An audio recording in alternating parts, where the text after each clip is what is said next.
These are the objectives for our. These are the objectives for this particular chapter. We are going to briefly look at what is SQL. Then after SQL, we shall have to look at what is MySQL, because basically we are going to use MySQL. Let me hope all of you have installed MySQL Workbench in your computers. Yes, doctor. Yes, doctor. We shall be practicing. May I want at the end of the day, since some of you are going to do your research in software engineering, you must at least have this knowledge. And then somewhere I'm going to give you people tasks so that you come and teach us about the advanced concepts like triggers, functions, procedures, so that once you have that knowledge, it becomes very easy for you to work on database. Then we shall examine the reasons for using SQL and MySQL, and then we shall look at, we start from scratch. I assume that all of you don't know MySQL. So start from we shall start from looking at what are data types in MySQL. Then after understanding the 3 categories of data types, then we shall go and how do you create a database, then how do you select a particular database that you want to use, then how do you show all the databases you have in there, then how do you create a table, and then how do you implement the constraints in the table. Then we shall also look at how do you change the data type, how do you add a column or columns. Then we shall also have to look at how do you create tables which have relationships. Is it clear? Then from there, we shall also look at how do you rename a table, a column, how do you delete a column, how do you insert data, single record, how do you insert multiple records, and how do you... That is basically what we shall cover today. Then, SQL simply stands for Structured Query Languages. If you look at most of these database management systems, most of them use the structured query language to implement it. SQL is a standard programming language specifically designed for creating and managing databases, inserting, updating, and deleting data, and querying data for analysis. Basically, CRUD is the most important functionality of your database. CRUD is a short form for creating, retrieving, updating, and deleting records from the database. It allows end users to communicate with databases and perform tasks such as creating new database, how do you create tables, how do you create views, how do you create functions, how do you create procedures, how do you create triggers. Then inserting records in the database, how do you update the records that you have inserted in the database. Then how do you delete single records or multiple records. And then how do you retrieve basically data from the database. We all know that SQL is the most widely implemented database language and supported by the popular relational database systems like MySQL, the SQL Server, the Oracle, the SQLite, and the rest, the Postgres and the rest. The features of SQL include: 1, you use SQL to access data within your database. It is very fast in extracting large amount of data, assuming that you want to capture, retrieve a particular kind of records from maybe millions of records you have in a particular table. It can do that within a shortest period of time. It is a flexible as it works with multiple database systems, because you can use it in Oracle, you can use it in a Microsoft server, something, and whatever you use it, it is being widely implemented. It helps you to manage databases without knowing a lot of coding. As long as you know how to manipulate with it, it's very easy. There's no need for you to go deep, and understand the rest.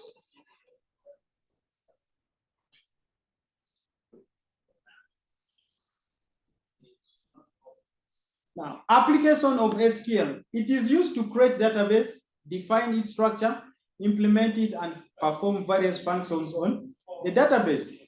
You can also use it for accessing, maintaining, and manipulating already created database.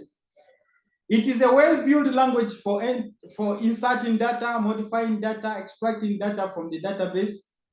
It is basically used in client-server used as a client-server languages. We all know that most of the systems that people develop, they are remotely hosted, and then the users just access them using the URL and so on. So having this SQL at the back end, it helps basically for you to get data from the databases so that it can display it on the interfaces that you're interacting with.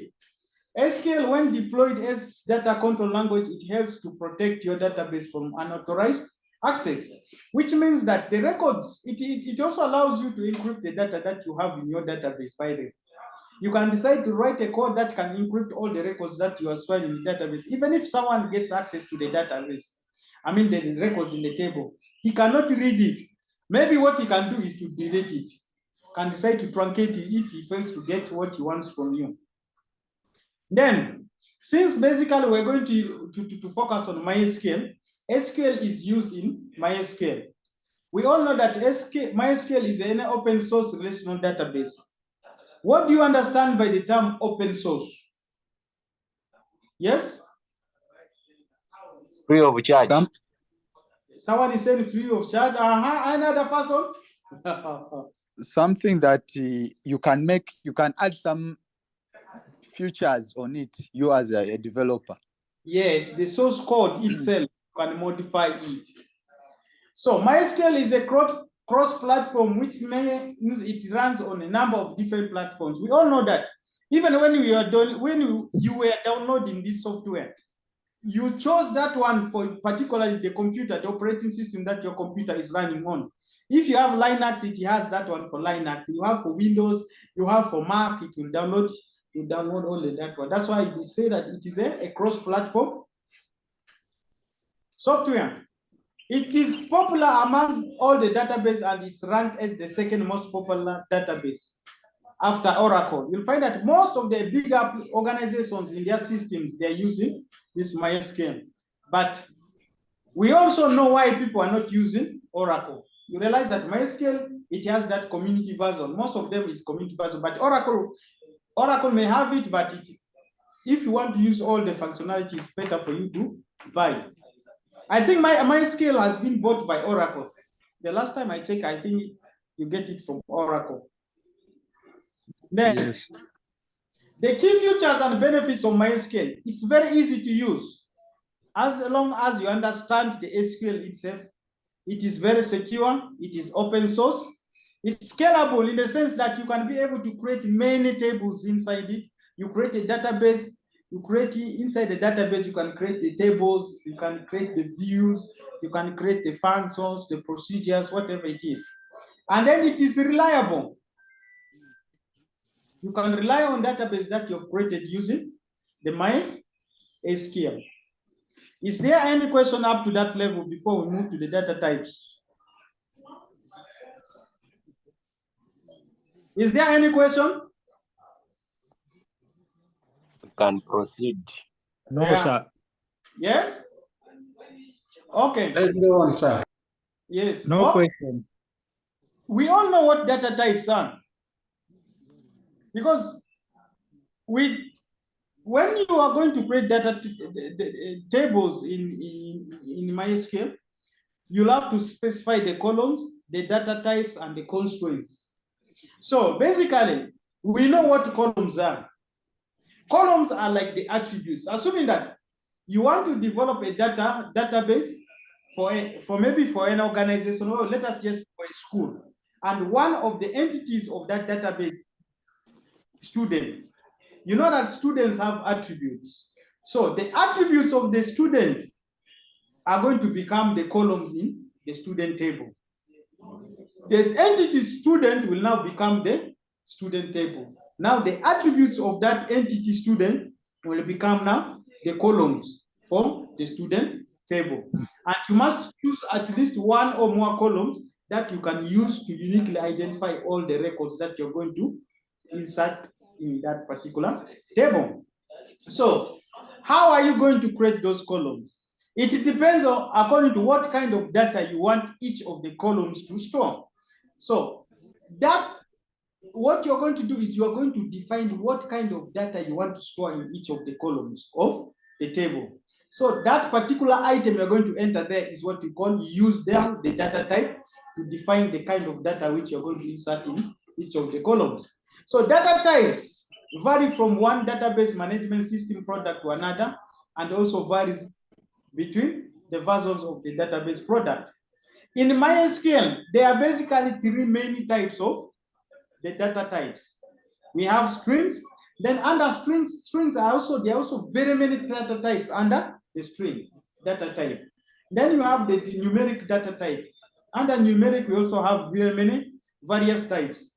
Then we have date and time data type. Now, we are going to start by looking at the string data type. The most common types of common data types under the string data type is the character, abbreviated as char.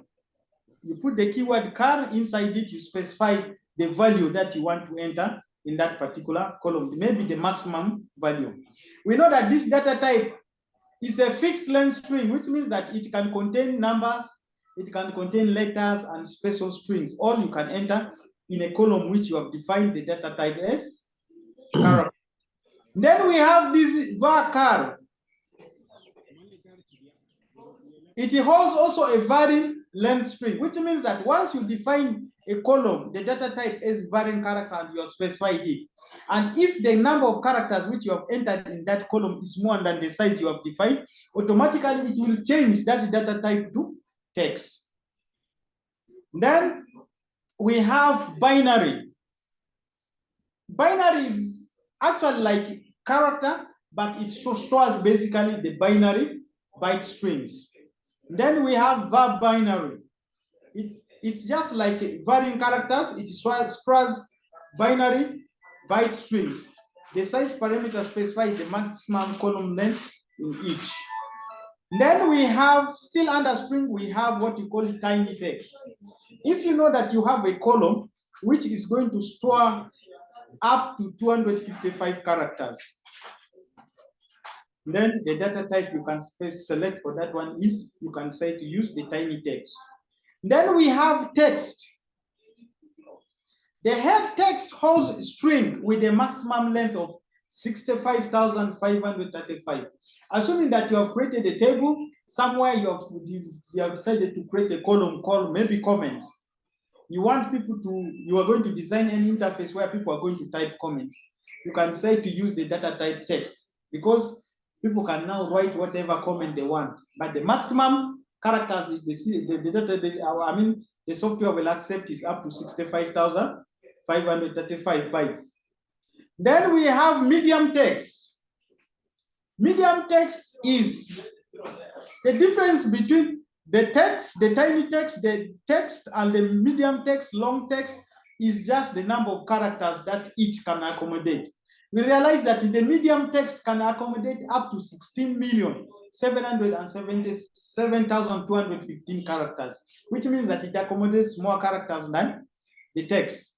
Then we have the long text. The long text now accommodates more than all these other types of text, because it can accommodate up to 4,294,965,295 characters. So it is you as a developer, you are the one now to choose what kind of data type you're going to use, string data type you're going to use for a particular column. Then we have what we call blob. That is binary large object. You'll realize that for people who have been into database, into system development, if you are going to create a column where you're going to store images, videos, and audios, and so on, it's basically good for you to use what? The blob. So we also have blob is also divided based on the number of characters that it can accommodate. We have the blob, which can accommodate up to 65,535. Then we have the medium blob, which can accommodate up to 16 million. Then we have the long blob, which can go up to 4 billion characters. It all depends on you, what kind of data you are going to insert in that particular column. Now, another still under string, another type of data type is under string is enum. A num is a string object that can have only one value chosen from a list of possible values. We all know that a gender of a person in reality is you either a male or a female. You cannot be both. So if you have a column gender, you can say to specify the data type a num, then you put male and female. We shall see this one in the example. So that whenever people are going to select, the system will only accept those two types of gender that you have specified there. A person is either male or female. It cannot be both. We all know that right now, people in the world, people are coming up with different things. I'm a transgender. I'm what? I don't know what kind of gender we have these days. But for us, we know we have two. You're either male or female. Then we also have a set. A string object that can hold 0 or more values chosen from a list of possible values. It's just like a num.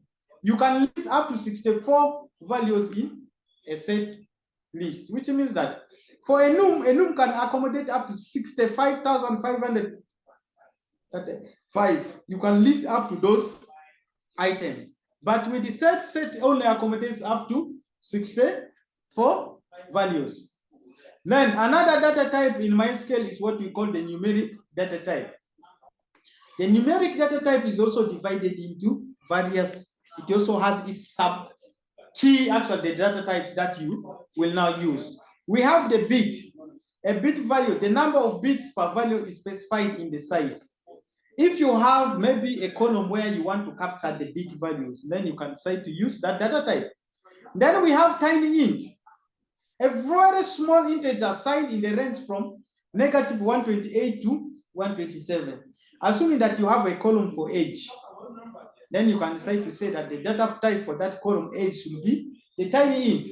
We all know that in the current world, in Uganda, basically, there's no one who has lived more than 127. Most all of us are at least 127 below. You can decide to use this, or you can also use other data types. Then we have Boolean. 0 is considered a false, non-zero values is considered true. Assuming that you have a column where you want to capture the information about true or false, then you can decide to use the Boolean, where you specify 0 for false and then 1 for truth. Then we have small int. It is just like what the tiny int, but the difference is the number of characters that it can accommodate.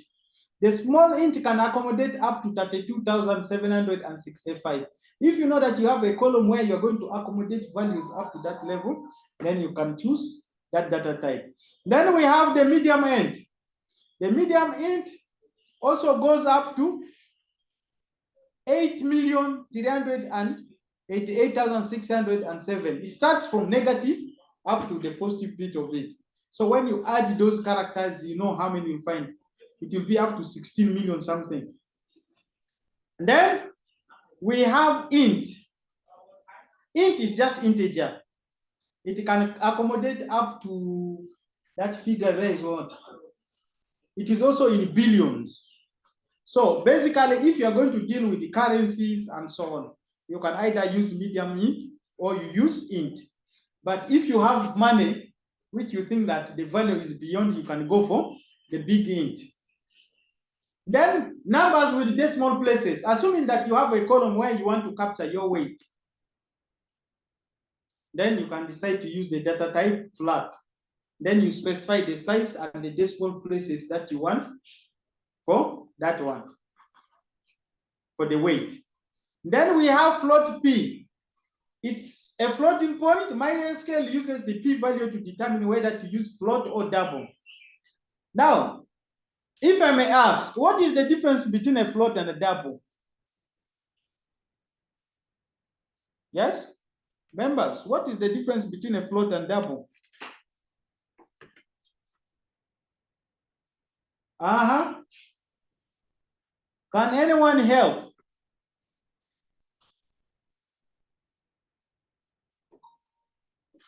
Yes? Are we online? Yes, sir. What is the difference? Yes? What is the difference between a float and a double?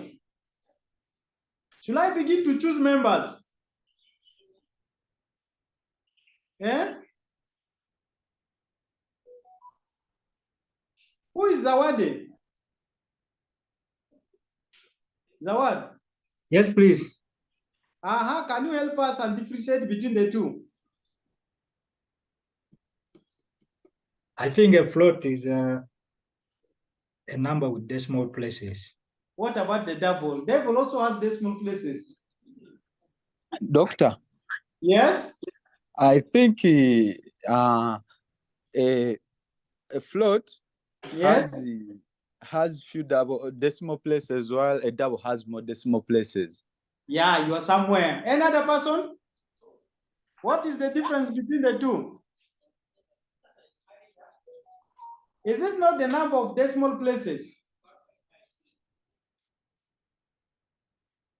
So a floating point, the total number of digits is specified in the size, and the number of digits after the decimal space is specified in the D parameter. The syntax is deprecated in the latest versions of now the Mayan scale, which means in the near future, they can even decide to remove those decimal places. The syntax can even change. Then we have float P. If you are not sure whether what you have put is a float or a double, then you can decide to use the float P. Then the system will automatically convert it. Then we have a double. The total number of digits is specified in the size, and the number of digits after the decimal point is specified in the D parameters. So can you Google, any of you Google and find the difference between a float, a double, a decimal place? Can anyone differentiate between the three?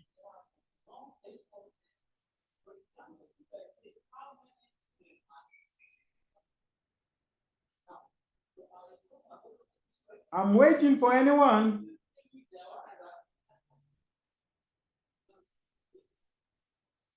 What is the AI telling you?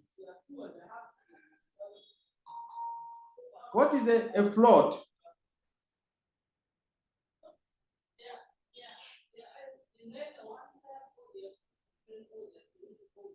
Yes? Hello?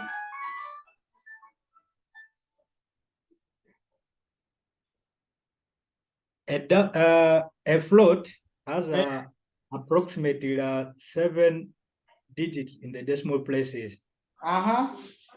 Then a double Yes? has about 15 to 16 digits in the decimal place. What about the decimal? It is 1, I think. I don't know. You think? Can you search it? Can you search it? Okay, let me search. Hey. Another person? What is a decimal?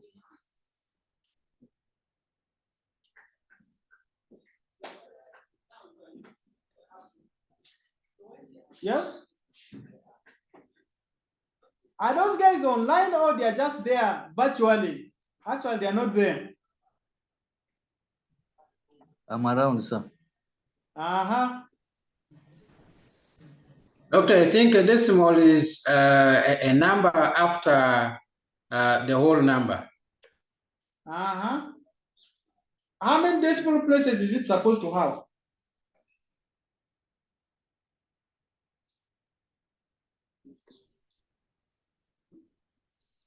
Yes? 1. Who said 1?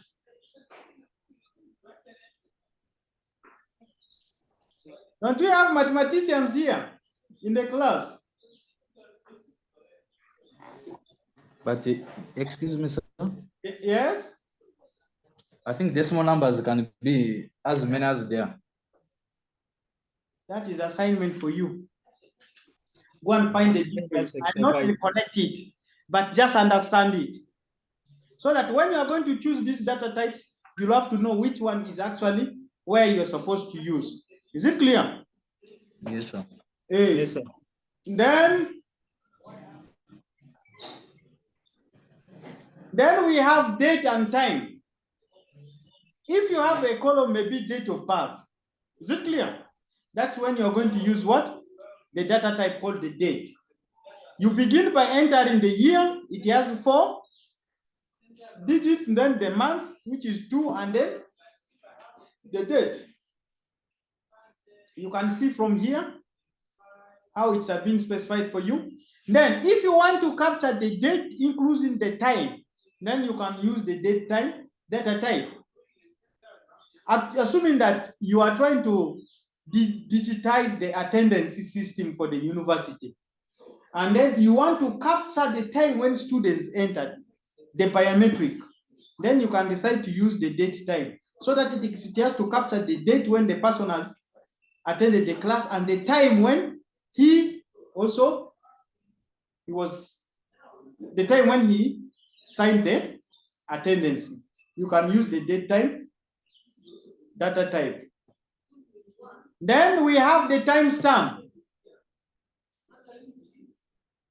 The timestamp values are stored as number of seconds since of this. To be sincere, I've never used the timestamp data type. For some of you who have used it, and then I think you can elaborate more about it. Me, I've never used the timestamp, and I don't want to say that, hey, this is how it is and so on. Or you can also go and search more about how do you use it, when do you use it, what kind of data does it capture. It seems like it's more like the date time, because I can see that it captures the date and it also captures the time, including the hours, the minutes, the seconds. Yeah. Then we have the time. If you have a column which captures only time, related thing, the time when someone did the transaction, then you can use the time data type. Then assuming that you have a column that only captures information about the year, then you can decide to use the year data type. Are we clear? Yes, Yes, doctor. are we clear? Then there are around 5 different commands that we're going to use in MySQL.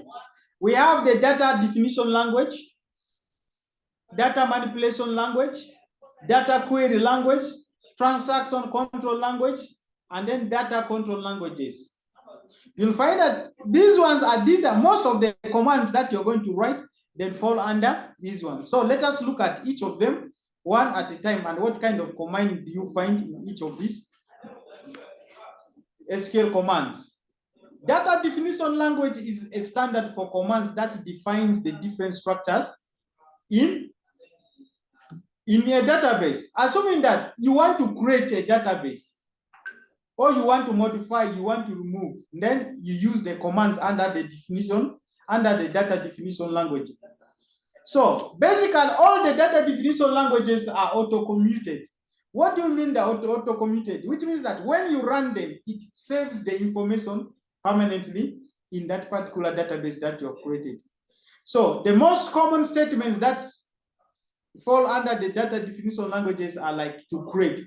If you want to create a database, you want to create a table, you want to create a view, a procedure, and so on, use the create command. Then we have alter. Maybe you want to change the what? You want to rename a particular column, you can use the alter. You want to add a new column, you can use alter. Then truncate. If you want to delete all the records in the database, you can decide to use the truncate command. Now, if you want to delete the database or a table, you can decide to use the drop command. Then if you want to rename maybe a column, what you can use the rename command. We're going to learn each of these ones in the practicals. Then we have the data manipulation language. The data manipulation language statements are used for managing data within the schema objects. They are not automatically saved, they are not auto-commuted. It means that changes are not permanent to the database. They can be taken back to their initial stage. The most common commands under the data manipulation language is if you want to insert data into the table, you want to update the data, maybe you want to delete a particular data, and you want to merge some rows of 2 rows from 2 tables, then you can decide to use the merge command. Then we have what we call the data query language. The data query language is used to display the data in the table or the tables. And actually, it is the most commonly used command. If you assume that you want to select data from the table, most times you retrieve data. Then you use the select command, which retrieves records from 1 or more tables. Then we have the transaction control language. The transaction control language statements are used to manage the changes made by the data manipulation language statements. It allows you to be grouped together into the logical transactions.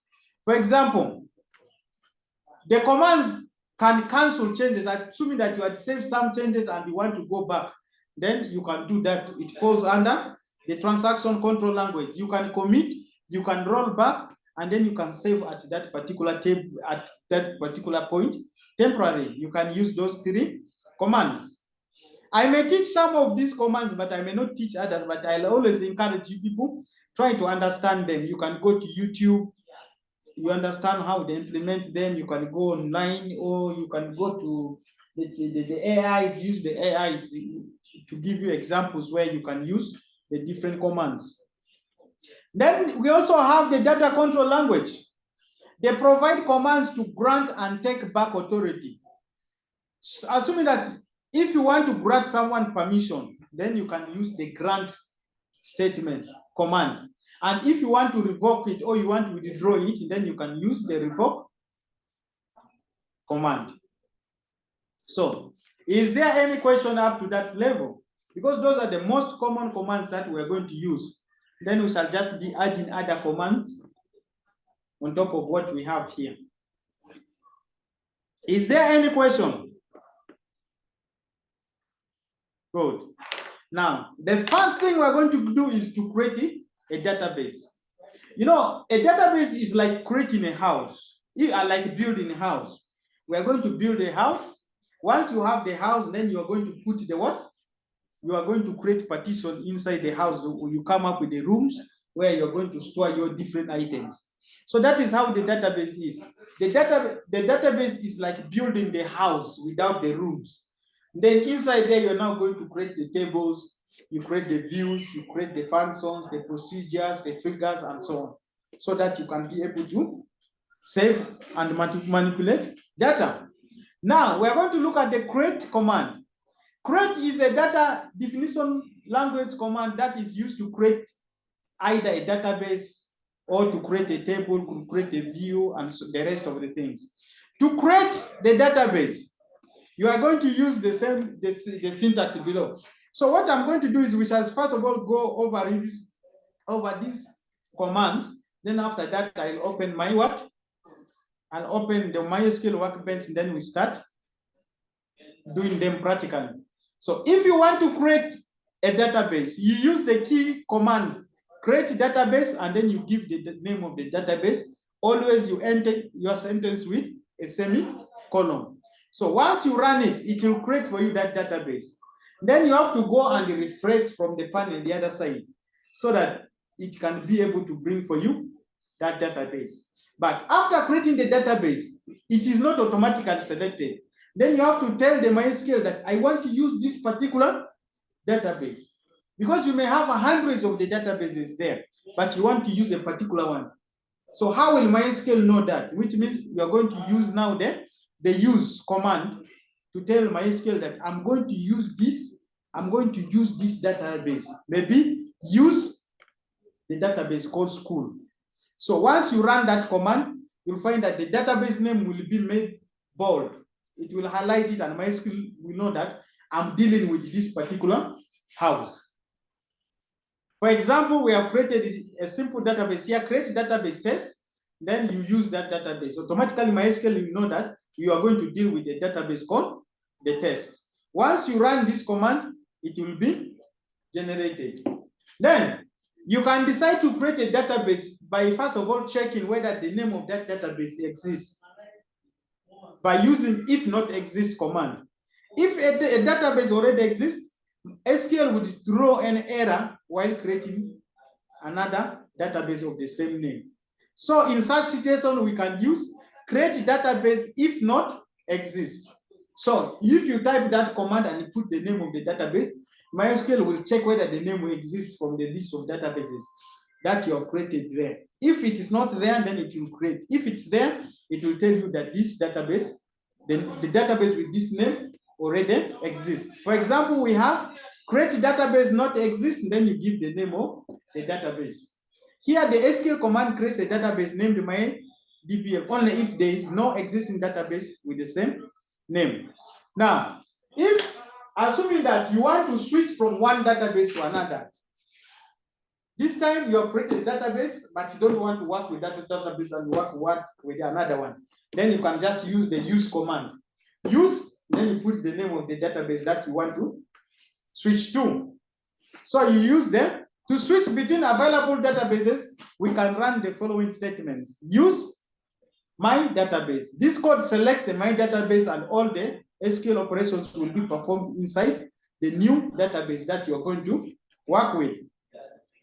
Then the other thing is, if you want to create that, if you want to the system to generate for you the list of all the databases that you have, then you can use the command show databases or show tables. If you want it to list the tables, to still list the table, show the databases to list the name for you the names of all the available databases that have been created in that particular MySQL which you have installed.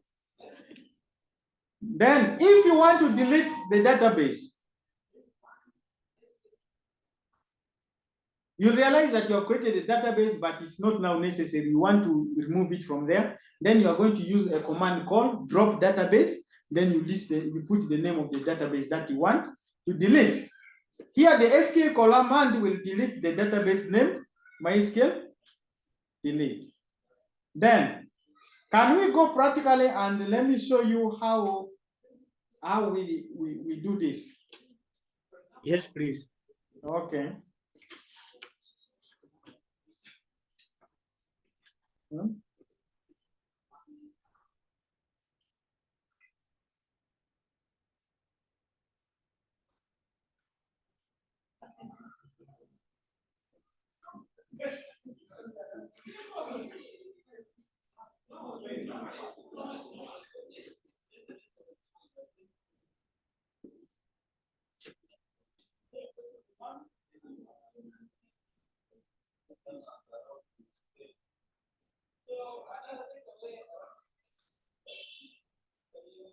Can you all run your whatever?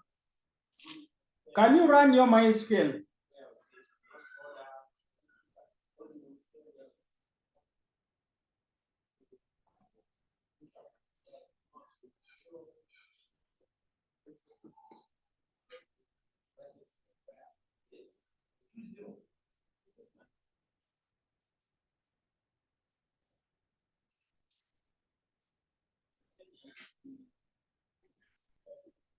Let me hope all of you are seeing that interface for MySQL. Yes, we can see. So the first thing we're going to do is, assuming that, let us create a database called Biashara, or whatever you can call it, school, or you call it Money. Let us create a database called Money. To create a database called Money, you are going to type the command create database. Then you give the name of the database, maybe Money, and you end with semicolon. Then from this interface here, you'll see that from your left, is it your left-hand side?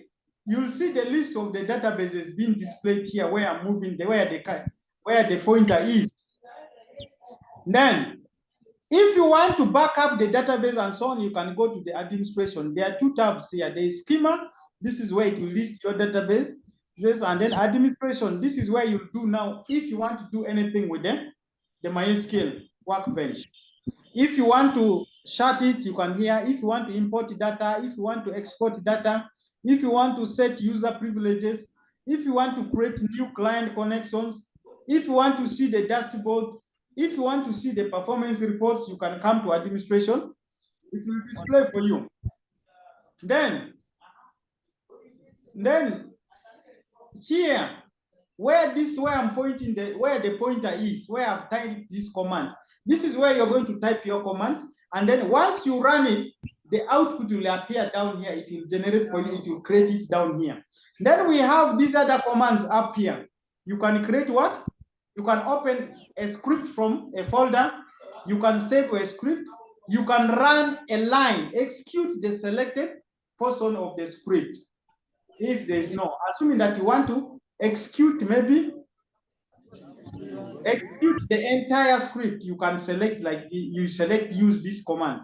But if you want to select only execute one line, you can use this other arrow. Then the other one is, if you want to execute the explain command on the statement, you can use that. And some of these commands you'll just learn on your own. Then the output itself will be displayed here. You'll find that if there's an error, it will be displayed in this output part here. So let us create a database. Let me go back to Schema and call it money. Then I run it. You'll see that it indicates for me here what? Create database money successful. One row affected. When you see this green tick here, it shows that that command is successfully. But if you see the one with the red, which means there's a problem, then for me to see this, I can come here, I right click, I just refresh. You'll see that your money has been displayed up there. Is it clear? But we have not told MySQL that we want to use money. Then we can go back and select the command, use. So And now select use. And you use money. We end with semicolon. Once we run this command, you'll see that money will automatically be selected. And then it will display for you the tables, the views, the stored procedures, and the functions all inside there. So we are going to learn those 4 key things. We have to know what are tables, how do you create the tables, how do you manipulate data inside it. Then I'll show you how do you create view and so on. Then I'll give you people assignment. Select some of you. Yes, Wamuse? Yes, please. Yes? Is MySQL case sensitive? Because I saw you typing low case. No, it's case insensitive. I just wanted it to look smart.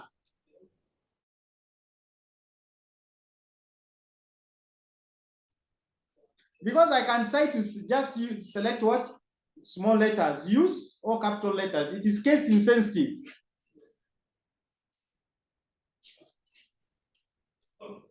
See, my internet is unstable, Arusia.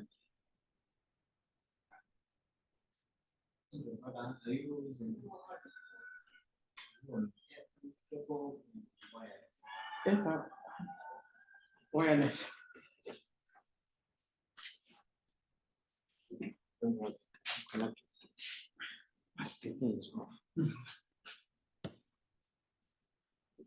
Fix it, while edu.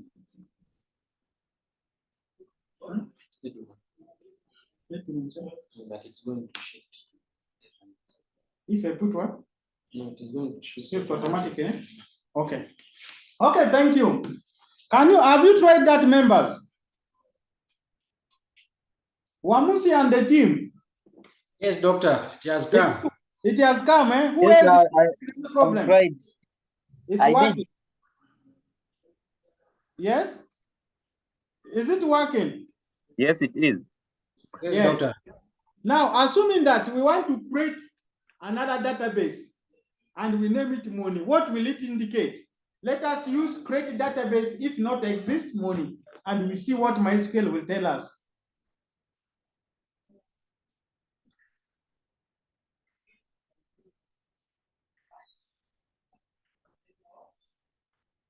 Exists.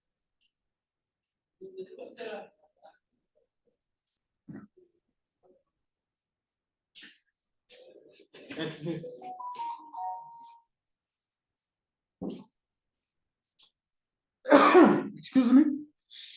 When you run this command, you'll see that down here, MySQL will display for you an error. You can see that exclamation mark with yellow thing. One warning, can't create database money because it exists. So that is the benefit of using if not exist. So it will display for you that particular error. Now, the other command that we are going to use is assuming that if I don't want to use now money, maybe I want to use another database because I have many of them here. Maybe I want to use shopping. I want to switch from money to shopping. I just come here and select what? Use shopping. When I run this command, automatically you see that it will select now what? It will automatically select for me shopping. So that is how you can switch from one database to another. But since we are dealing with the money, I can go back and select money. I run it, then it will select for me money. I run this line just to indicate for me money. Now, assuming that I want to delete that database called money, then we are going to use what? The drop command. Doctor. Yes? The other second command that you had to put in, that create database will not exist. Yes. Is it really paramount that I should write such a command? Because when you check there, you can even really see that I don't have It's this. not necessary. Actually, it's not necessary, but you can use it if you want it to alert you. I get it. But automatically, if you use create database and you still use money, it will still display for you error. I think that's what you have got. Yes. Yeah, it is not necessary. As long as you can get that output, but it is required that you can still use it if you want it. Then the next command we're going to do is if we want to show all the databases that exist in this particular MySQL workbench that I have, then I can use the command show databases and with semicolon. Once I run it, you'll see that it will down here, the output is here, it will list for me the most available databases that I have in this MySQL workbench. Can you members try that?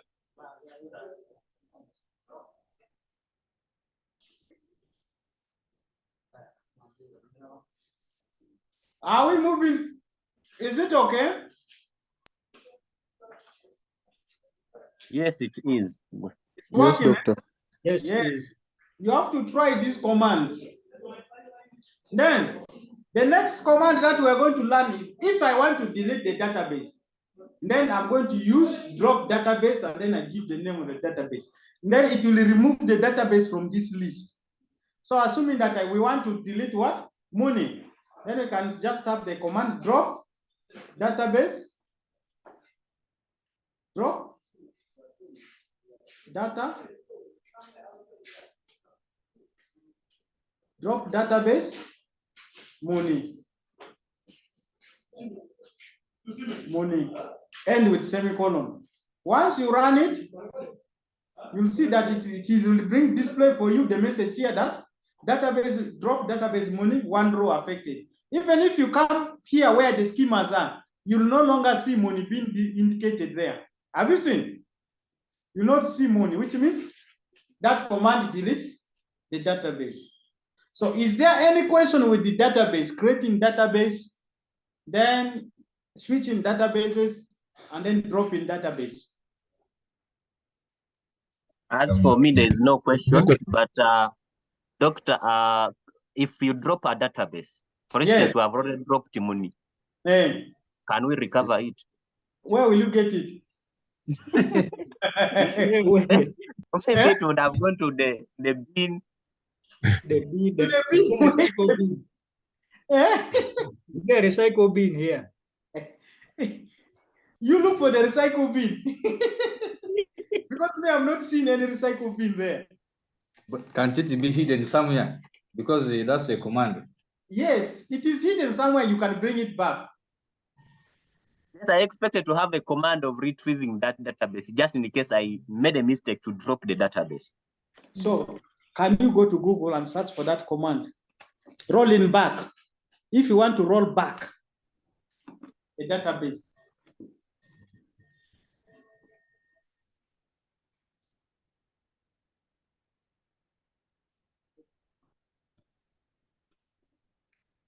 Or after the lecture, those are the things you note down and you go and search. So that in our next lecture, you'll say that, we managed to get this command for bringing back the database, or we failed. Is it clear? Okay, sir. Okay, sir. Okay. We are now done with the, basically with what? With database. Now let us now go to what? Let us also go to, the tables. How do you create a table? Let us now understand also tables.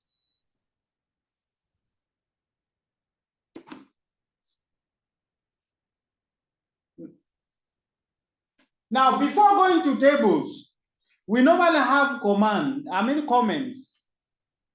The work of the comment is only to help the next person who is going to go through your codes to understand what you put there. Even in programming, comments are important. So the same comments they also in what?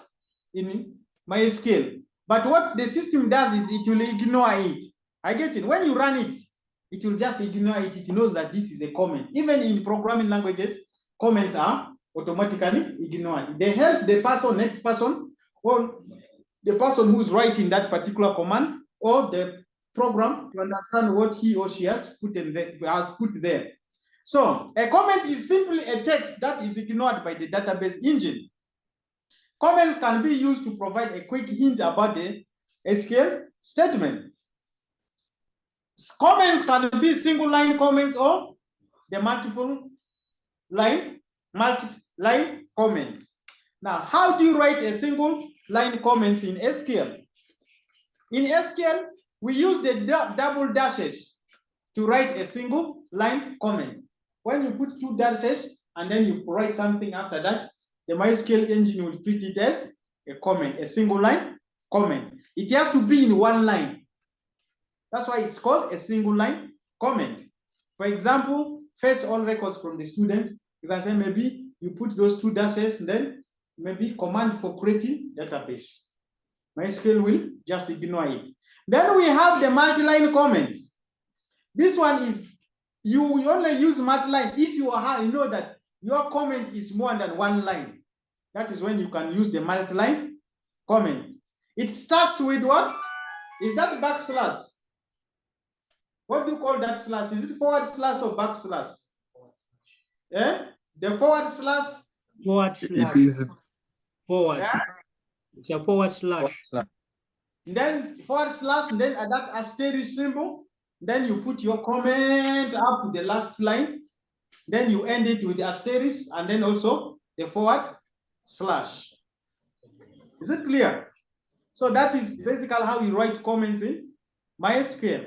You can see example here. Select all the records, rows and columns from the table called student. You see that the comment is indicated up there, selecting all records from the student table, so that the next person who is going to see, assuming that you're going to document that command, when you have the comment, the person will know that that particular command deals with selecting all the records from the student table. Then we have creating a table. Who is that one playing with the kid? The create command. You use the create command to create tables. We used it in creating database. Now we're going to use it to create what? A table. So the command is basically you put the keyword create table, then you give the name of the table, then you open your bracket, then you put the column name, the data type for that column, and then if there are constraints, you put the constraints. That is, and then you put comma. You also put another column name, the data type for the column, the constraint, comma. Then you also have another column until all the columns for that table up. You have put them, then you end with, you close the bracket and end with semicolon. Then you run the command. Now, before I go to now showing you people how to create what? This command, I mean to create a table. Let us first of all understand what are the most common constraints that you can implement in the table. So, constraints. A constraint in simple terms is just a simple restriction placed on one or more columns of a table to limit the type of value can be stored in that. Assuming that you have created a table, you want maybe a particular column, you want to tell MySQL engine that I'm going to use this column as what? A primary key. Then you're going to use the primary key constraint. Maybe I want this column not to have null values. Then you can use not null value. Then maybe you want to what? Check a particular column. The value that is entered inside there should be between this and this. Just like the age, assuming that you have a column of age, and you want all the people to enter the age of the people in that table from 1 maybe up to 150 years. Then you can use what? The check constraint. We shall learn them. Then we also have foreign keys. Assuming that you have two tables which are connected, which are linked, then you can use the what? You can use the foreign key to link them. And others we shall see here. So constraints provide a standard mechanism to maintain the accuracy and the integrity of data inside the database table. There are several types of constraints in SQL. We have the not null, we have the primary key, you have the unique, you have the default, we have the foreign key, we have the check. So let us look each of these constraints so that after understanding them, then we shall create a simple table where we implement most of these constraints. Now, not null constraint. The not null constraint specifies that the column does not accept null values, which means that when you are going to insert data, the data you like it or yes, you must enter data in that particular column. So you can tell the MySQL engine that this column should not be left null. At least a value must be entered. The syntax of the SQL not null constraint is like this. You can see create a table null, the column name, the data type for that column, then you put the constraint null, so that the MySQL will know that this column must always contain values when you are running it. Then we have the primary key constraint. As we said before, a primary key is a column, or it can be a combination of the different columns that you have decided to select in your table to uniquely identify each record which you're going to enter in that table. Assuming that you are creating a database to capture the records of students in Muni. We all know that in Muni, we have the student number, which the most commonly used as the primary key. You can decide to say that now I'm going to make the primary key to be the student number. Then we can decide to say that let's also us make the registration number be unique for each of them. So the primary key constraint identifies the column or set of columns that have values that uniquely identifies rows in a table. But we have to know by default, once you allocate a particular column as a primary key, it is a must that you must enter a value in that particular column, which is a primary key. For example, you can see I create a table, column name, the data type. The constraints here are the primary key and not null. Then we also have another data type, another constraint called unique. The unique constraint restricts one or more columns to contain unique values within a table. Assuming that we are still dealing with the Muni database, we can create a table called student, where we're going to make the student number as the primary key. We're going to make the unique, the registration number unique, because we all know that the registration numbers of students in Muni are all unique. then that's where you can decide to use the unique constraint. The simplest example is here. You can see that we have the create table database, the column name, the data type. That column should not be null and it should be unique. Then another constraint that we can implement is default. Assuming that you want, in case people don't enter a value in that column, it should just assign a default value for it automatically. Then you can use the default constraint. The default constraint specifies the default value for that column. A default column in some value is some value that will be inserted in the column by database engine when insert statement doesn't explicitly assign a particular value for it. For example, you can try to say the syntax of the SQL default is, you can see column name, the data type, the default. Then you put the default value. You put the keyword default, then the default value which you want the system to automatically assign to that column when the user does not enter it. Then you put the value there. Then we have another constraint is foreign key. Assuming that we have what? Assuming that we have two tables which are related, then you're going to use a foreign key constraint in the other table to refer to the other table. So a foreign key is a column or a combination of columns that is used to establish and enforce relationship between the data in the two tables, which means that for a column to be identified as a foreign key, in its mother table, it must be a primary key. So that when it is in another table, you refer to it as a foreign key. So figure below is a sample diagram showing a relationship. You can see that we have two tables here. We have the employees table and then we have the departments table. You can see that employees, the department here, we have the department ID and the department name. Then under employees, we have the departments are uniquely identified by the department ID. Then under employees, the employees are identified by employee ID, the name of the employee, the date when the employee was hired, the salary, and the department in which the employee belongs. Now, to create the relationship between the two, you'll see that the department ID is a primary key in department name. So, for you to know where that particular department where the employee belongs, the departments are uniquely identified by the department ID. That's why you are seeing that the department ID is being reflected here. Since it's a primary key in the department table, once it comes here, it becomes a foreign key. Now, how do you define this foreign key? In what? In MySQL. So the syntax is just simple. What you do is you put the key one, create table, the table name, the columns you put. Then that table, that particular column, which is a foreign key, you put it, then you type this keyword. The foreign key, you're not trying to tell the MySQL that in this particular table, our foreign key is going to be this column which we are going to put inside this bracket. Then you reference it to its mother table. Is it clear?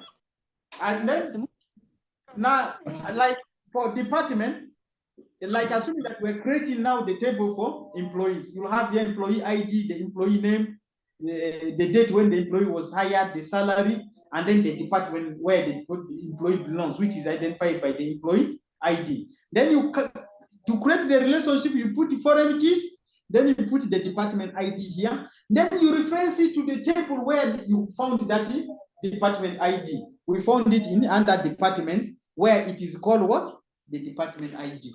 Then by typing this command, once you run it, MySQL automatically will know that the department ID in this particular table is a foreign key. Then we have the check constraint. The check constraint, you can use the check constraint if you want to check a particular value. Like I said, assuming that you want to check the age of the people, you want, like, you have created a column where the age. Then all the age of the people that are entered in that column should be within a particular range. We all know that there's no one in Uganda who is about 150 years. Much as people claim that they are 130, 150, but we can't verify that data. you can decide to use the check constraint to ensure that all the edges or whatever you call it, that is going to be entered in that column should be less than or equals to 150 or less than 150. So you can use this command. You said create table name, column name, the data type, then the check, you put the condition. For example, we have a simple example here. We are trying to check the what? We are trying to check the salary for this. You see, salary, let the data type be integer. It should not be none, but we have to check that the salary that the person enters should be between 3,000 and should be greater than or equals to 3,000, but less than or equals to the 10,000. So if you decide now to enter the salary more than 10,000, then the system will tell you it is an error. Or if you have decided to enter the salary maybe 2,999, then MySQL will tell you that salary range, it is an error, which means you must enter the salary between that particular range. Then I think those are the most basic ones. Doctor, Yes. you first get back to the other We shall come to the practicals. check Yeah. constraints. The check what? constraint The here check, where you are. yeah. So the down one I'm seeing foreign key, then No. in bracket. No, don't mind about that. The most important thing here is this command here. What I'm trying to show you is the check is only applied here. Is it clear? Okay. Yeah, That's those understood. are for the entire table, but the most important thing is just this statement, which is highlighted. Got it. Okay. Or let me just even delete these other ones so that it doesn't confuse you people. Actually, you can leave them for examples. We have understood it. Okay. Yes. So those are the constraints that we implement. So what we are going to do is, I want, first of all, we are going to create a simple database where we are going to capture. Let us make sure that we capture most of these data types that we have. Then secondly, let us also implement the constraints, like the primary key, the foreign key, not null, the check, and then Actually, what? Doctor, Yes, and then the default or unique also. Yes? if I may intervene, Yes. there is something I've just thought of it. I've never Yes. tried it and I don't know what would happen. Now, Yes. let's assume we are, as you've said, we are students. Maybe there is the administration part. The administration is making its database and the people in the library are making their databases. And here, the unique bit, we have talked of the registration number. Yeah. So what if we all choose maybe the primary key with the administration, it's using our registration number as the primary key. Will also and if we want to intercept them with the library, is it allowed for them also to use the foreign key as the registration number, or they have to change and use something else? Because if can the same column be? Yeah, like assuming that you're creating a simple database for the library, you're going to capture records about students, you're going to capture the records about the books, you're going to capture records about the librarian, you can decide to capture records about the furniture and the computers and so on. Now, you are going to create a table. You're going to have a weak entity, a table, where you're going to use what? A weak entity, where you're going to use now the student. You are going to, like, when a student is going to borrow a book, you can decide to put a borrow ID as a primary key, but who borrows that book? A student must borrow a book. Then the students are uniquely identified by the student number, which means that the student number, which is a primary key in the student table, becomes a foreign key in the borrowing table. Then, what kind of book did the student perform? Borrow, which means that books are also uniquely identified. Find that the book IDs are there. The book ID will also become what? Which is a primary key in a book table, becomes a foreign key under the borrowing. Are you clear? Yes, Doctor, I've got the point. Thank you. You've got the concept now? Yes, please. Okay, is there any other question? Let's proceed to practical, Doctor. We could proceed to practicals then. Now what I'm going to do is let me stop sharing this and then let me share another file that you people should copy. First copy it and then from there we shall start from there. Assuming that we want to create a database called Biashara, and then the database will contain 3 tables: customers, products, and orders. And then the customers have the following fields. I get it. The customer ID is the primary key, first name, last name, the gender, the date of birth, phone number, and the country. Then under product, the product IDs, the primary key, the product name, the quantity, and the unit price. Then under orders, the order ID is the primary key, the customer ID and the product IDs, which are primary keys in their respective tables, becomes foreign keys here, and the order date, and then the total. So can you copy this so that we go to practicals and you see how we can implement this simple database? Can I give you people 10 minutes to do that? Can you copy it within 10 minutes? With the technology, some of Yes. us have already taken a screenshot. What about those ones who are using their smartphones? Finished. Yes? I'm still copying. Okay, let me give you 10 minutes and the rest, so that when we come, then we see how we can create the tables. Okay. And we can try to assign data types for each of them.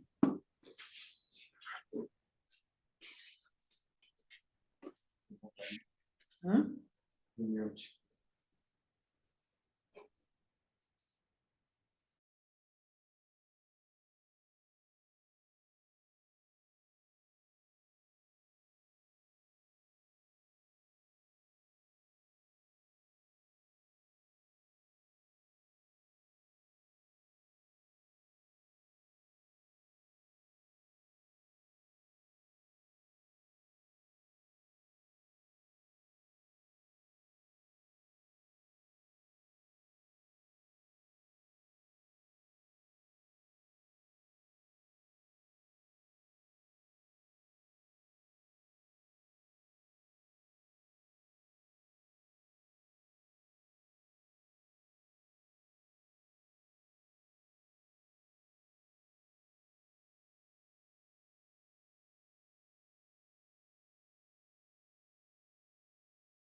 Members, we can start.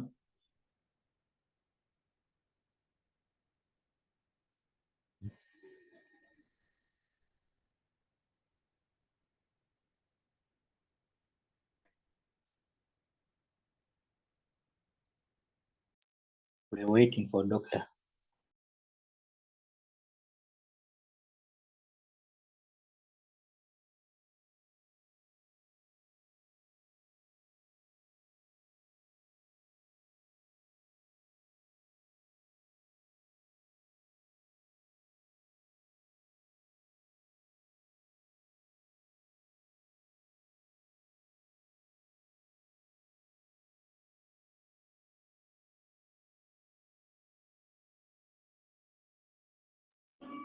Hello, members. Oh, Yes. Are we, Yes, Doctor. yes, are we there? Yes, available. Yes. Now let us assign data types for each of these tables. Let us start with the customers. Let us make the customer ID. Customer ID, we give it varchar, varying character of 10. I get it.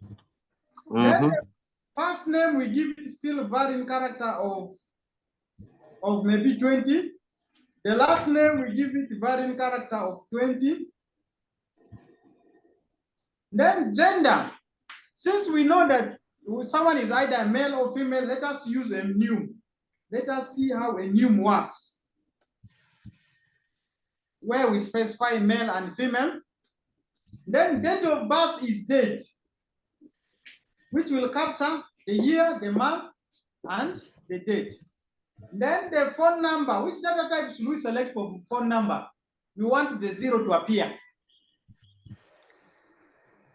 Yes? Text. I think it should be text.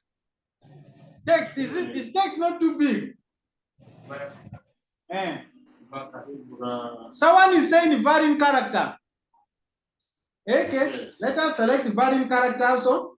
Varchar of maybe 15. Because our phone numbers are up to how many characters? It's not 15. Yes.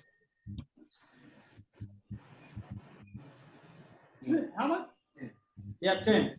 What if someone puts plus 256? 14. Yes. Let us put it 15 characters. Then country. For country, which data type can we select? Huh? I wanted us to use this set. Why don't we try list? Is list still working? Why don't we see list and then we list the countries there automatic? Or we should just allow the person to be the one to enter the country he wants. We list them automatic. No. Let us leave it open to the users. Let us use characters.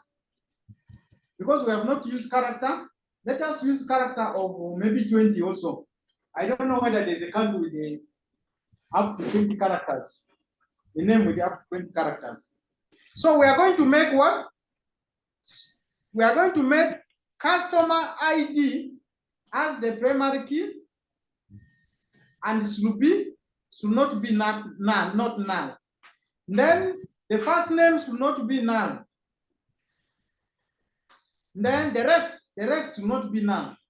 We can decide to set it like that. Then I wanted us to add a column where we can implement some of these things, like I wanted to check. I wanted us to check. Or we can decide for the country, we can decide to use default what? The default constraint.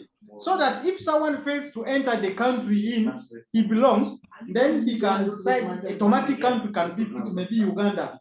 We can decide to say that by default, let the country where that person belongs to be Uganda. Then I wanted us to test what? And then we can say the phone number should be unique. Yeah? Unique. At least we have used primary key, we have used null, not null. We have used unique, we have used default. Then I wanted us to put something that can check what? That can check something. Let us use the check constraint. Maybe we can decide to say, what can we check in the car here for the password? Okay, let us just deal with that. So this is what we are going to have. We are going to create a database called Muni. Yes, sir. We are going to create a database called Muni. Then from that database, we are going to create a table called customer with the following fields. So let us start. Create database Muni. Then we run it. Then let me delete these whatever, these outputs. Then let us use Muni. Use Muni. Then you run it.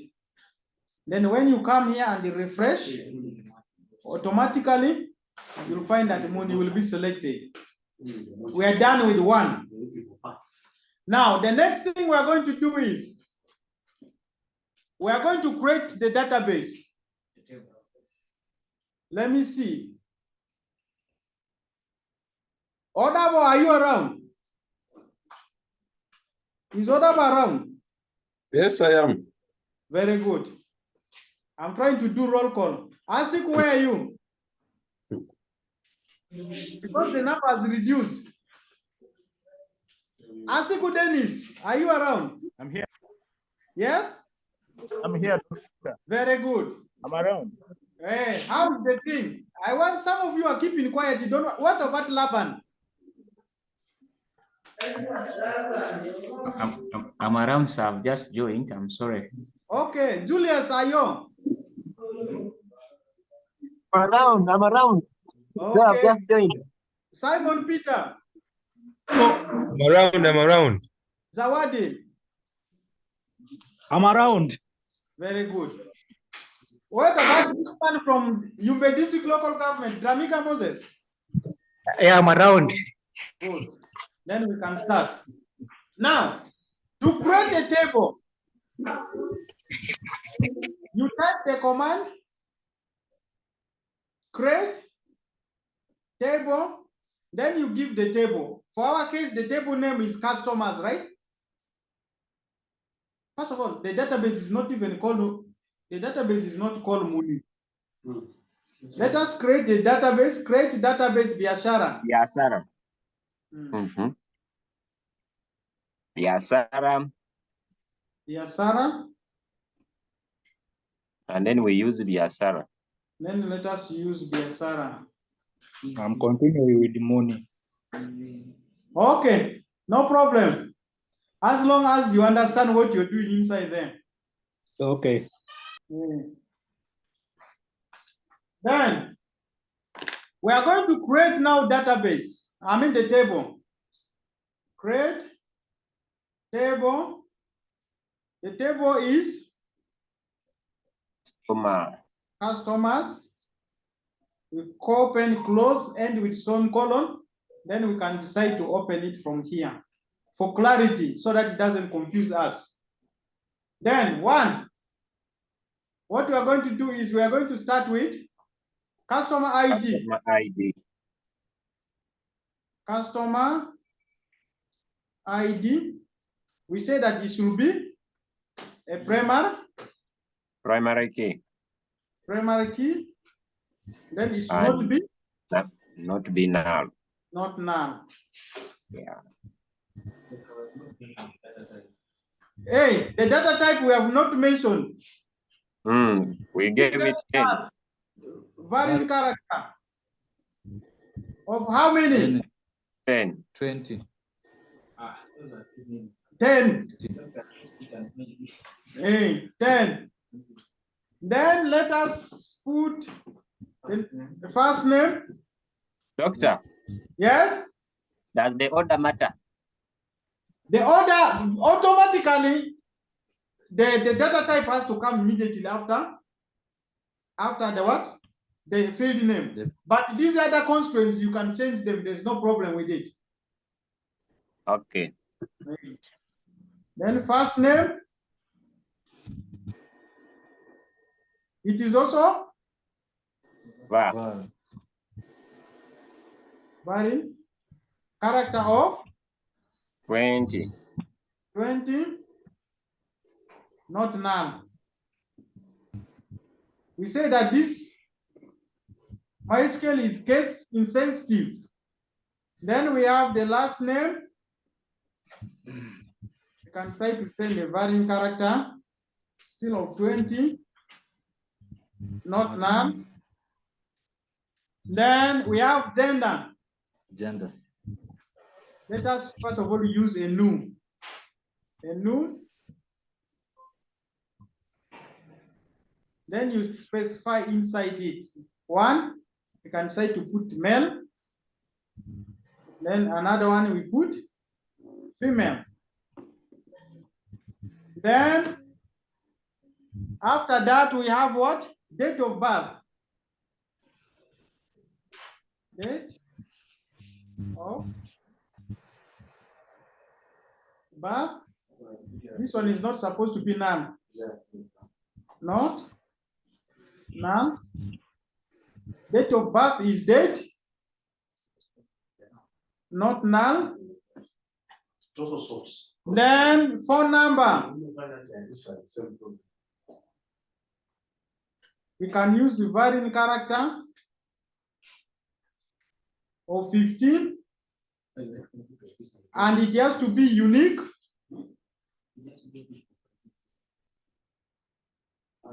Not null. Then we have country. Let us use character of 20. Then the default, in case someone fails to enter it, it will automatically give us, it will take a default value. Country, Uganda. Something like that. Then from here, we can now say, you check it properly before you run. We say that we have created a table called customers with the ID, customer ID should be in a varying character of 10, primary key, not null, first name, varying character 20, not null, last name, 20, not null, gender, a new, not null, date of birth, date, not null, phone number, 15, unique, not null, country, 20, default is Uganda. Now let us run as a batch. You see that from here, it brings for you what? When you see this green tick, green with tick says that it has successfully, that command is successfully. Then for us to see that command, let us just use select. Much as we have not reached there, we can select. You select all the columns, select all the columns and all the rows using the asterisk sign from the table called customers. So that when you run it, some of you are wondering why it is bringing this error here. Is it clear? It's because I've decided to select it, what? Execute the selected portion, which means that that command for creating the table was also selected. I was supposed to select this one, run that command in that line. Then it will display for you a table with these fields.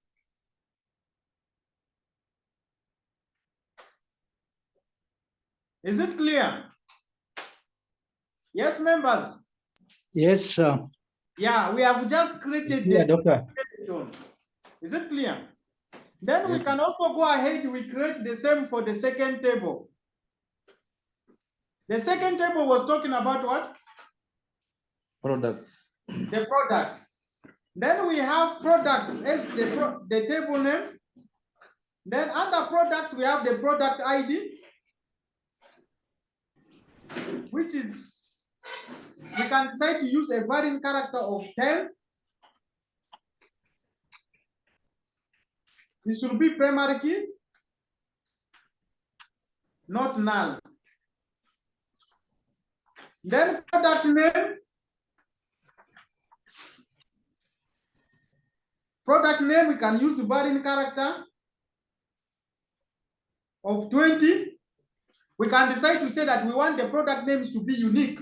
Then we use unique, not null. Then we have quantity. Doctor. Yes. I don't see your screen. I see your screen, but stagnant. Is it my problem? No, I'm writing them on a piece of paper. I strongly believe that when I'm talking like this, you're also following it there.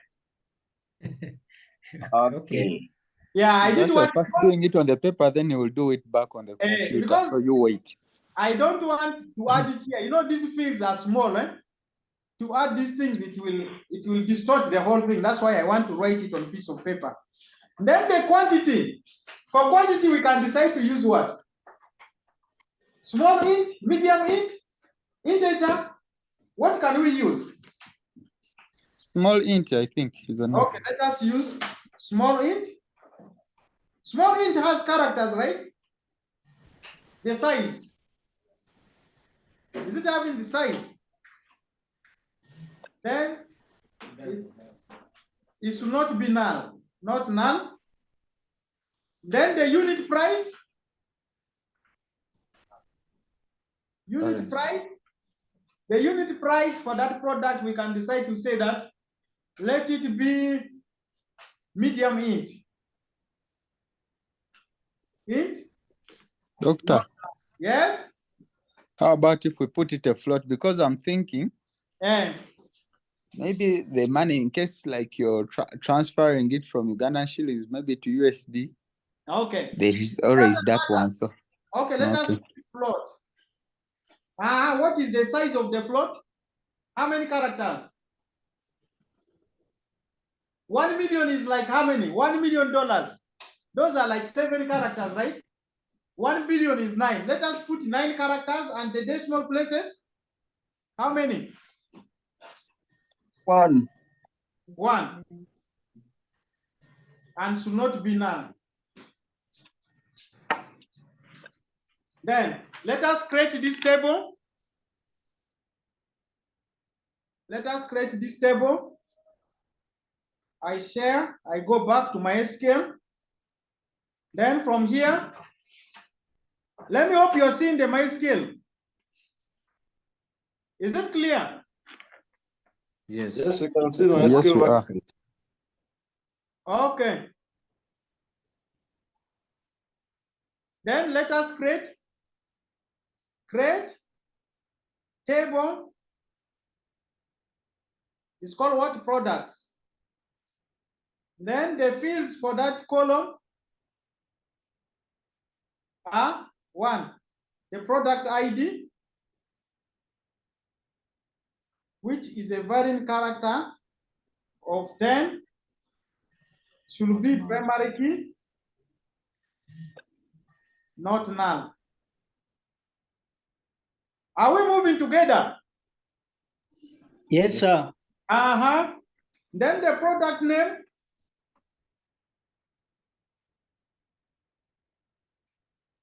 we can still using the varying character of 20, and it should be unique. I think we selected there unique. Then it should not be, not null. Then we have quantity.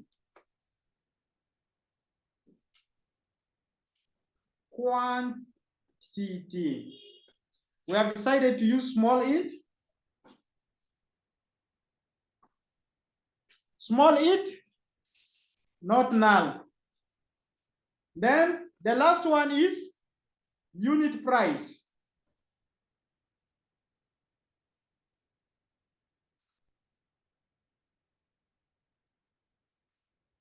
Unit price, someone said let it be float. Then how many? 9, and the decimal place should be 1. Something like that. Now, small int. Don't we define characters for small int, the size for small int? We don't, Then we can run this command. Let us run it as batch. you'll see that it has indicated error. The number of digits for floating point data is deprecated.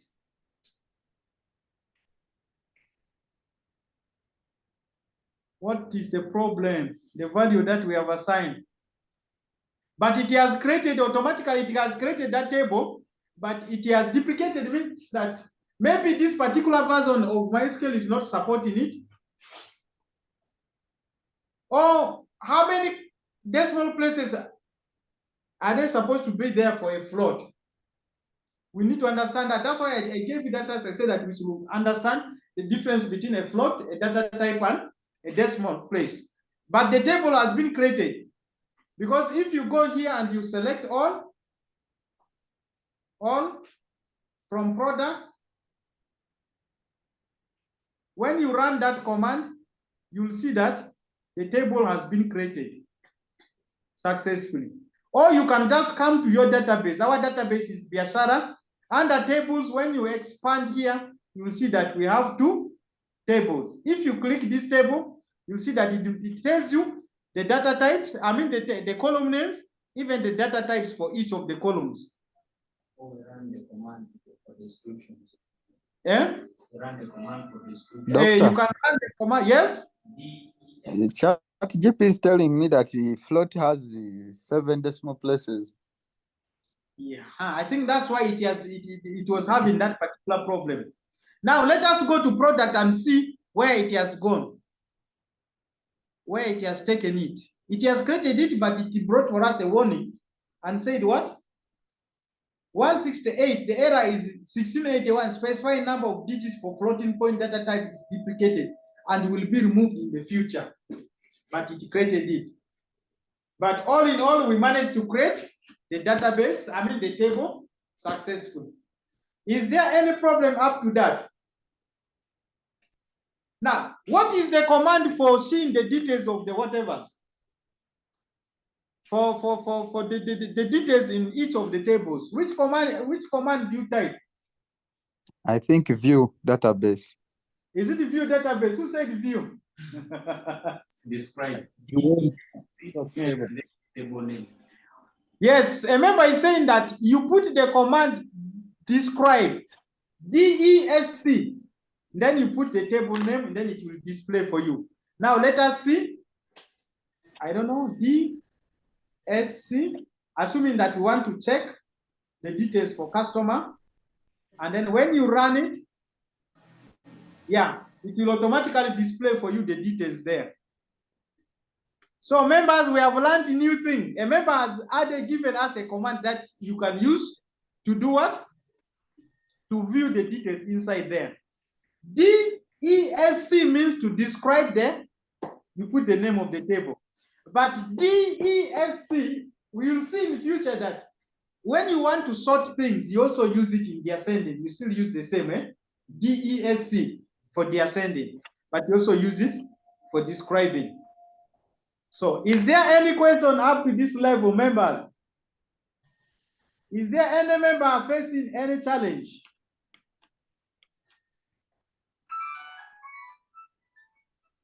Yes? I guess so far so good. So far so good. Mm-hmm. Now let us go to the last table. The last table is the one which is having the foreign keys. So we are going to define the data types. Basically, these data types, we are going to pick them from the other time. Now, we are going to create a table called orders. Orders. Under orders, we shall have the order ID as a primary key. So first of all, we are going to put order ID. We give it a data type of variant character of. Let us also give it like these other ones, S10. It should be a primary key, and then it should be not null. Then we have the customer ID. The customer ID, we have been giving it a data type of a variant character of 10, and should not be null, not null. Here you're not going to put the foreign key directly. Is it clear? Then you will see where we're going to put the foreign key. Then we have the product ID. we can give it the data type as the varchar still of 10, not null. Then the order date. The order date, we give it the data type date, not null. Then total. What data types do we give for total? Small int. Small int is small. First of all, what are we going to capture then in total? Is it the total price or what? Yeah, let us change this to total price. Total price. Total price. Which data type can we use? Integer. Since for price we had already used float, we can continue with it. Yeah, well, let us use float. Now this time let us put more characters. The size we can put. Let us put it 12. Then the floating point, let us put it maybe 5 and see what will happen. Then from there we can now later on go when we come to put in the commands. That's when we can put the references and so on and so on and so on. So let us start by creating this. Let me hope I did not. The MySQL is still the one on. Are you still seeing the MySQL? Good. Yes. Go.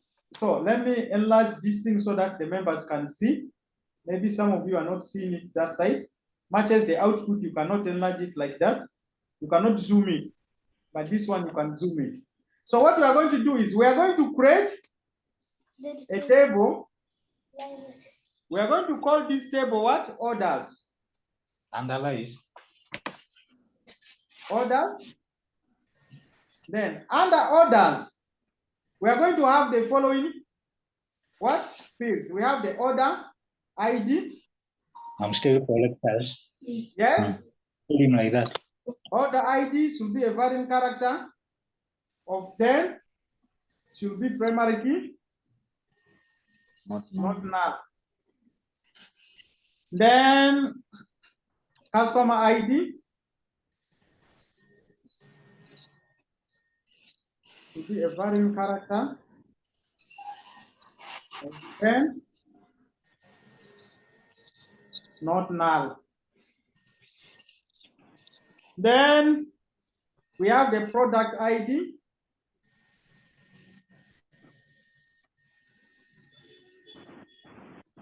Product ID, still the variant character of 10. Not null. Then we have order date. The data type is date, not null. Then we have, let me extend this. We are going to write many things here.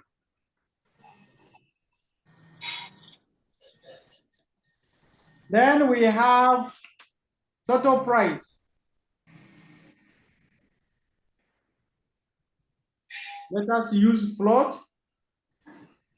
We can decide to put 12 and 5. Comma. Now, after entering all those ones, those are the fields that we are going to create.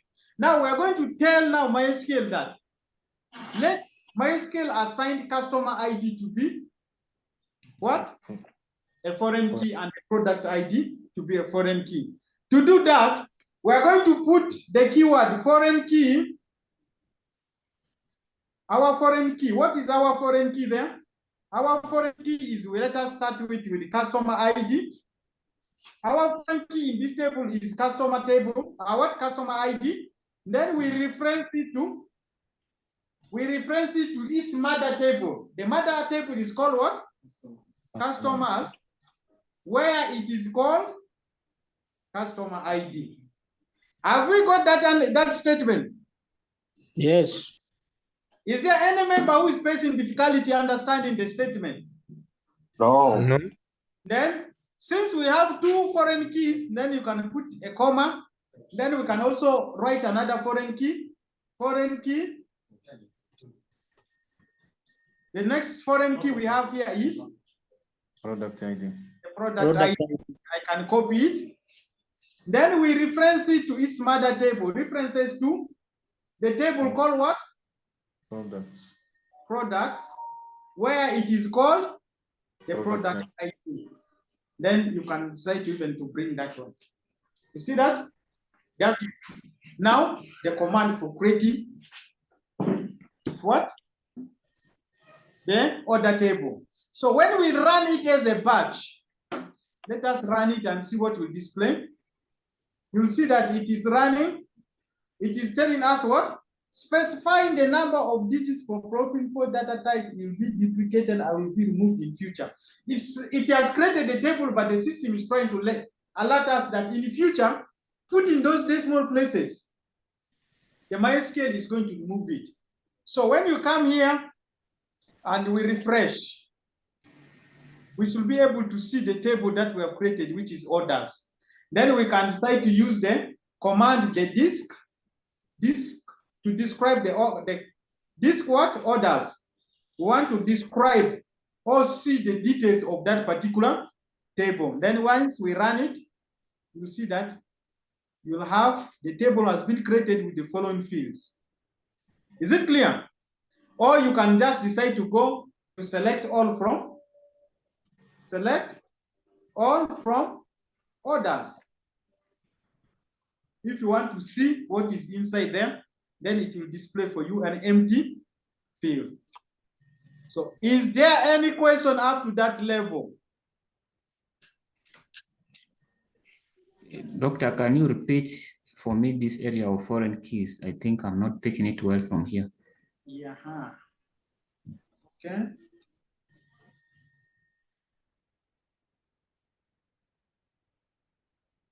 Let me come.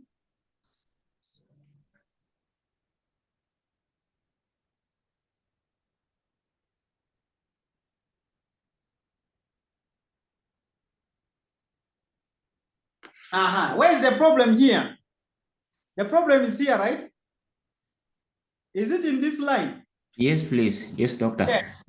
Now we have decided to put customer ID up there.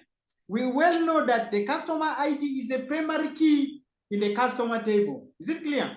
The same thing with the product ID, which is a primary key under the product table. Now we are trying to tell this MySQL that you tell us and create for us what? The relationship between these three tables. So that's why we have decided to put that. We're trying to tell MySQL that we have a foreign key in this table. Let me say, we have foreign keys in this table. The first foreign key we have here is called the customer ID. Then we are trying to find that you will find this customer ID under the customer table, where it is called the customer ID. Is it clear now? So yes, what will happen here is, so when you are going to register customers, then you must put customers' IDs there. Then the IDs of the customers which you have registered are the ones that you are going to enter under orders. If you try to put any ID of a customer which is not registered under customer ID, the system is going to display for you an error. Because we have already informed what? MySQL that it is a foreign key. It should be linked to the table called the customers. Is it clear now? It is clear, but in a case where you don't use this code foreign key and you put another. Know it. It will not know that it is a foreign key. Okay, thank you. Yeah. We just use it to create that relationship. So this is how we have created the three tables. So can we proceed? Doctor, I wanted to ask. Yes. At the point where we have customer ID on the orders key, is there any way we include us being the foreign key where we have varchar 10, can we include it there within the comma? Which one? Under references down here? Yes. Here? No. Because you have specified them up there. There's no need for you to specify the data type and the constraints. Is it clear? You have done it up there. Down here, what you're trying to do is you're trying to inform now the MySQL engine that these particular columns are you are linking them to their various tables, so that whenever the customer ID is entered here, it should be compared with the customer ID that is entered under the customer table. The same thing with the product ID. The product ID you're going to enter under orders should exist inside the product table. That's why we create it. Understood. Yeah.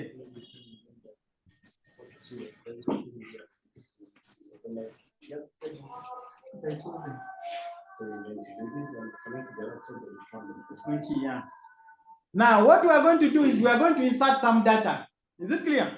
At least let us create this table and let us know how to insert data. I don't know when we are meeting again. Doctor, there's some hand up here. Yes, yes. Someone is raising his hand. Joe. I can see Odabo. Yes, yes. Can you talk? Yes, doctor. Yes. I'm just trying to think out loud. Hey. In this case where we are referencing another table. Yes. What happens when the data type specification we put here varies from where it was originally put in the parent table? For instance, we have specified customer ID here to be a variable character of 10. Yeah. Supposing what we put the other side is was different. quite different. Maybe one scenario is the length is either shorter or longer, or another scenario is maybe instead of using a variable character, a different data type was used that side. Yeah. Maybe yes. It does. What will be the impact? Now, assuming that you have decided to use what? Characters instead of varying characters. But as long as you have put what? It is always advisable for you to put the number of characters. You make sure that the number of characters which you have included there should be the ones which you are going to enter, should be up to that limit. So if you put it less than that, automatically it will display an error. Or you can try to see, assuming that here, try to delete that table. What we can do is, let us first of all now decide to drop the table called orders. Let us drop this table called orders. Then the table has gone. Now, assuming that we have come here, we have decided to change this what? To characters, and the data type we have decided to reduce it to what? Let us put 5. Now, if we run this one, I know MySQL will allow you to run it, it will run it, but the problem will now come when you're going to enter the data. You see here, it has gone successfully. But the problem now comes when you are entering the data. Now, if you have decided to put the actual the customer ID that exists in the customer ID here, but the size here is small, then it will display for you an error. That's why most times what we want to do is we want at least let these data types and the sizes to be uniform, so that you don't encounter some of those errors when you're coming up with the database. Is it clear? Yeah, it is clear. Thank you. Yeah, you can try it. So let us just drop it. Let me drop that table called orders, because the data types there are different. I don't want to go and start teaching you those other things when we have not reached there. Then I can just,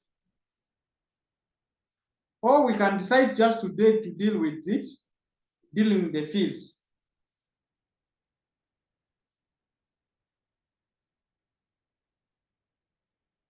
Okay. Now, let us go where? Let us first of all go to the slides. Let us go to the slides.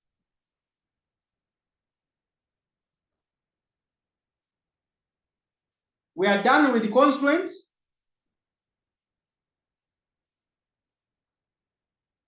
Dropping tables. Now, there are other things that we are going to do. Assuming that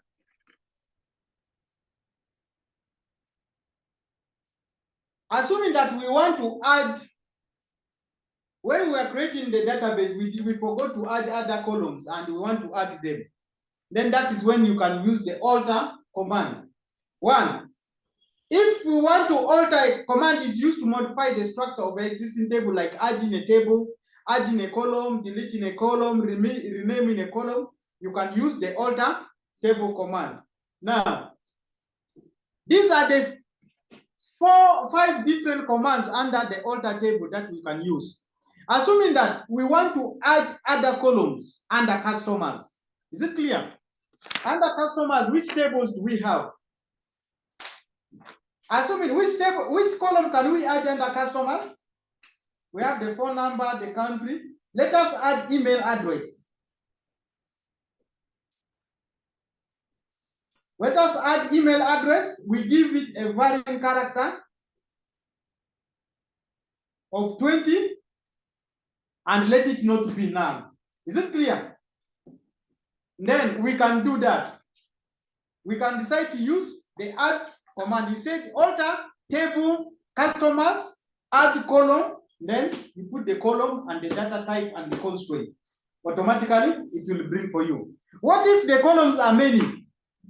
What you'll do is you just keep listing the table. You say alter table customers, add column, email address, varchar, maybe not 9, comma, add column, maybe, what is it? Nationality.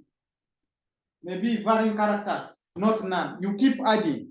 Then renaming, assuming that you want to rename a particular column, like gender. You want to change it to sex. You still use the command. You said alter table, customers, rename column, gender to sex. Automatically, it will change the title from gender to sex. Then if you want to modify, assuming that you want to change the data type of some of the columns that you have specified there. Like you want to change the data type of gender from a num, maybe to characters of 8. Then that is when you can use the modify command. And if you want to delete a particular, you want to rename a table, you can do it. Let us see these 5 commands. Add command. We can add columns in a table using the alter table command with the add clause. The syntax of the SQL add command statement is alter table, you give the name of the table, then you add, you can specify the what? The column. Like here, you put add, maybe what? Email address, the data type, the constraint, and then you end with semicolon, you run the command. Automatically, it will add for you that command. Then, if you want to add multiple commands, the syntax is alter table, you give the name of the table, add column, then add the columns, you put the columns. For example, you can say alter table customers, add the column phone number, the data type, the constraint, comma, add column maybe 8, the data type, the constraint, comma, add the column, email address, the data type, then the constraint, comma. So when you run these commands, automatically under that customers table, the following what? The following columns will automatically be added. Like you can add what? One, we can add email address. We can decide even to add the age of the person. We can add the age. We decide to say that we're going to use the small int for age. Then we can decide to use a constraint called check. We have to check to make sure that the age should be greater than or equals to 1. The age should be greater than, should be between 1 and what? Less than or equals to maybe 150. Like what I said before, there's no one who is above 150. We can decide to say that whatever age you're going to enter should be from 1 up to 150 years. Then that is adding multiple columns. Now, if you want to rename a column like what I said, we can rename columns in a table using the alter table command with the rename column. The syntax is alter table. We have alter table. You give the name of the table. Then you put the command rename column. Then rename the columns. For example, we can decide to say alter table customers, rename column customer ID to the customer name.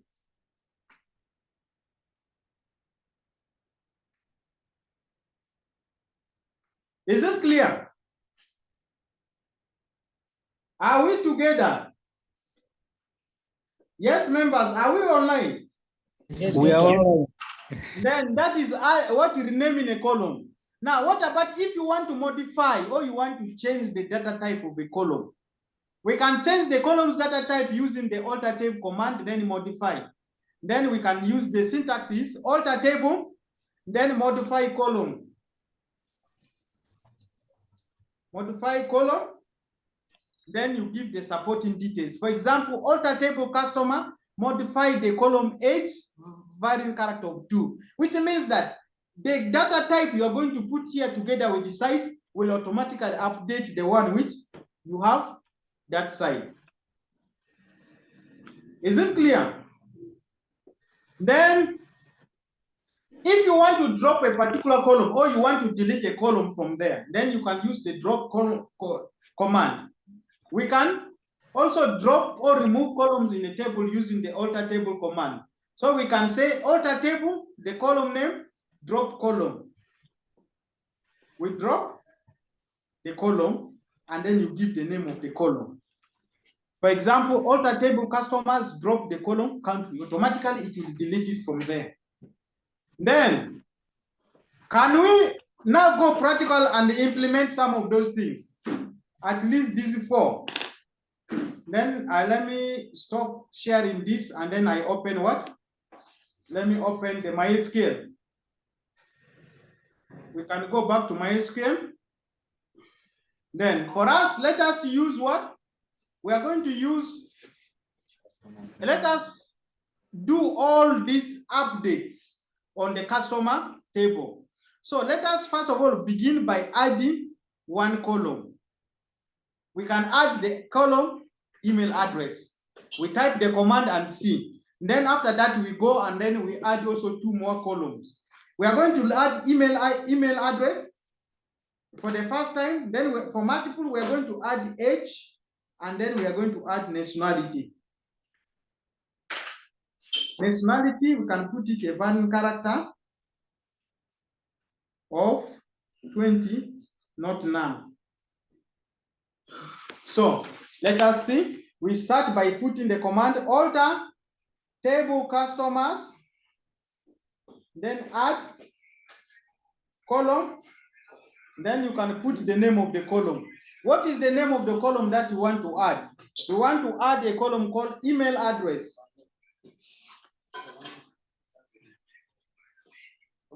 Then the data types will be a variant character. Variant character of 20, not null. So that when we run this command,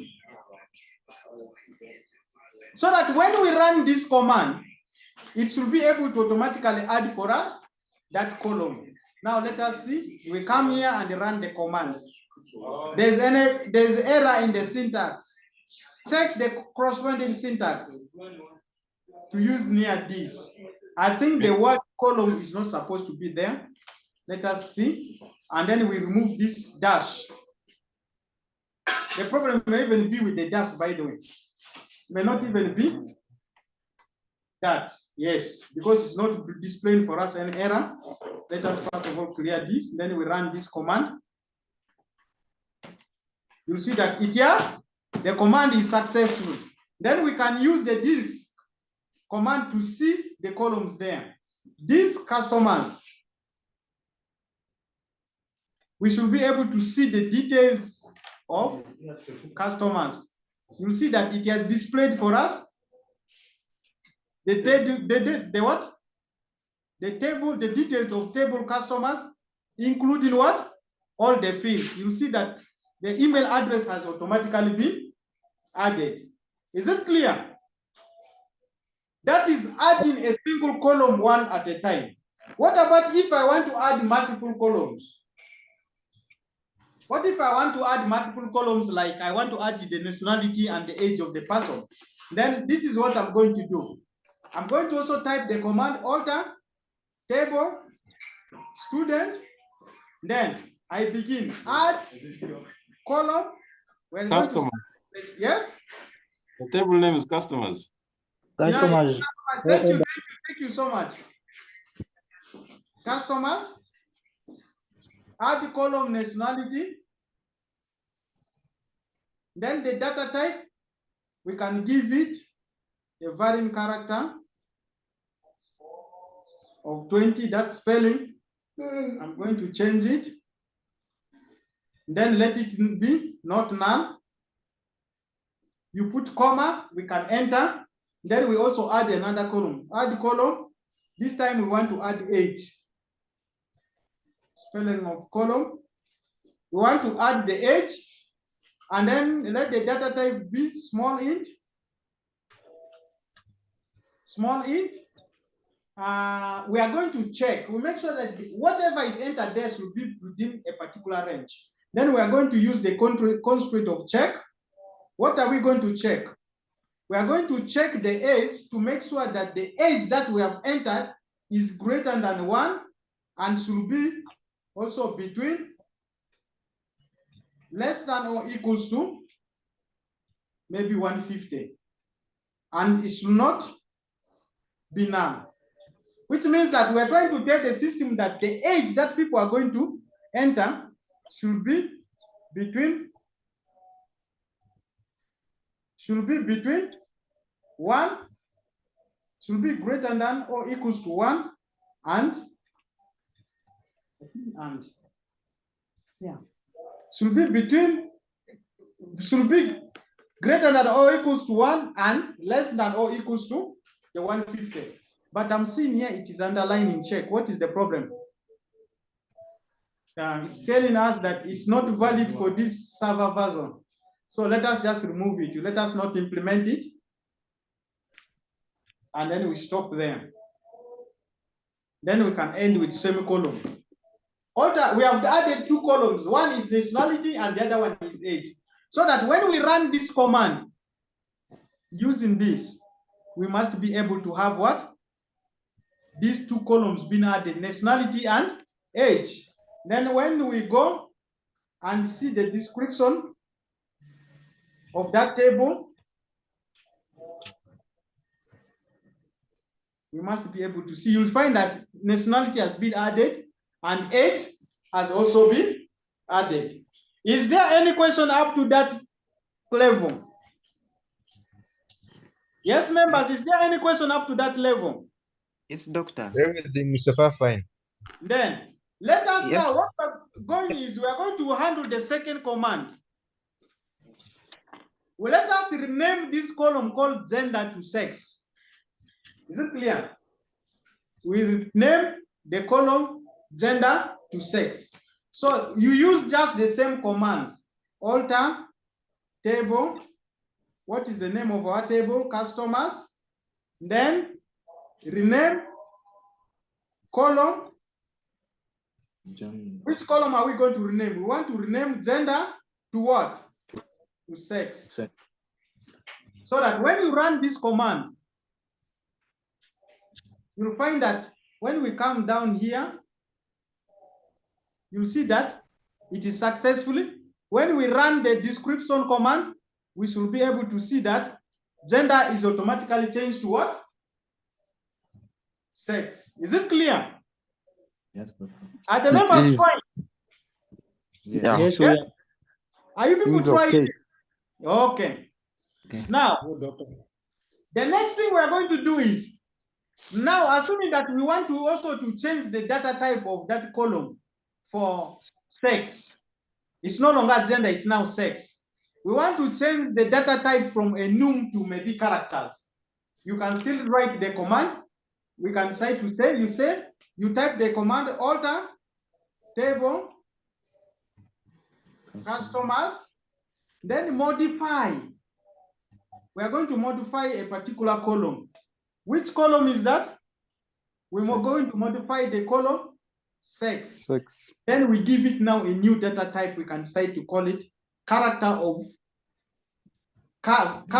8. The size should be 8, and then it should not be null. Then you end with semicolon. So that when you run this command, automatically it should work. Let me see what you say. Yes, it is successfully. Let me clear this. So that when you come and see the description, when you run this command, automatically you'll see that the sex, the data type has been changed to characters, and the constraint is not null. Is it clear? Perfect. Now, assuming that we want to drop some columns, assuming that from that table, we want to drop the column called what? Age. We want to delete it.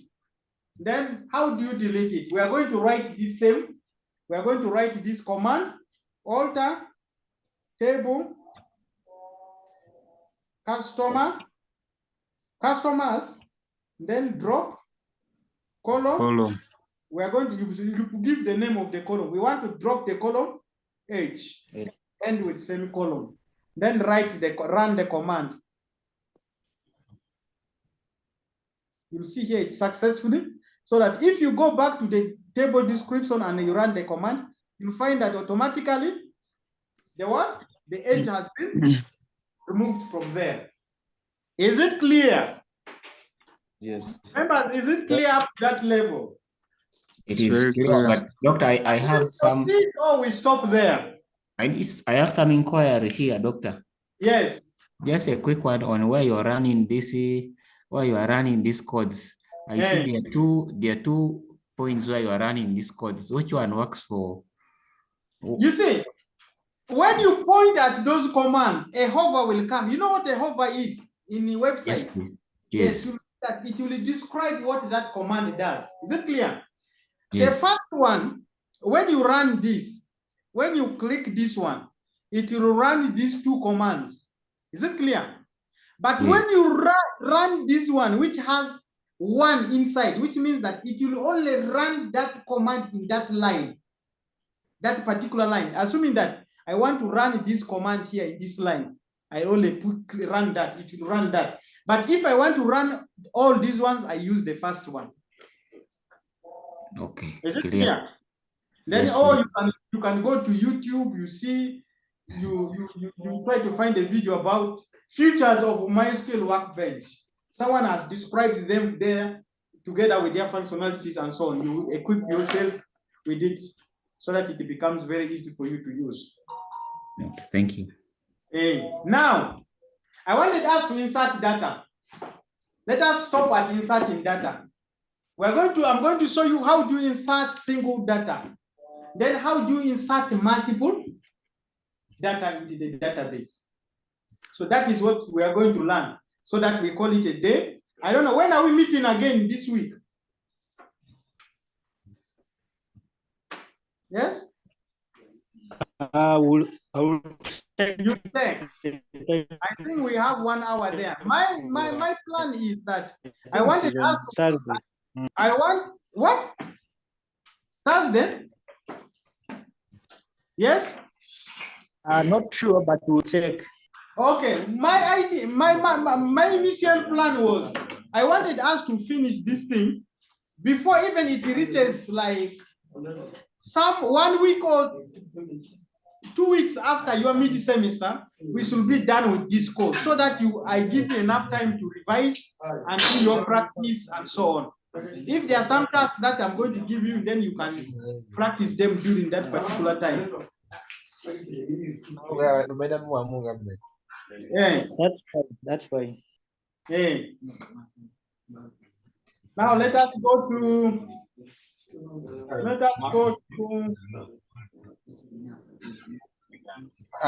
wakati mulizi agenda kata yemuna agenda esala internet maka request sege kata yemuna agenda can that person mute? Who is that one? Simon Peter. Simon Peter, please mute. I'll mute you.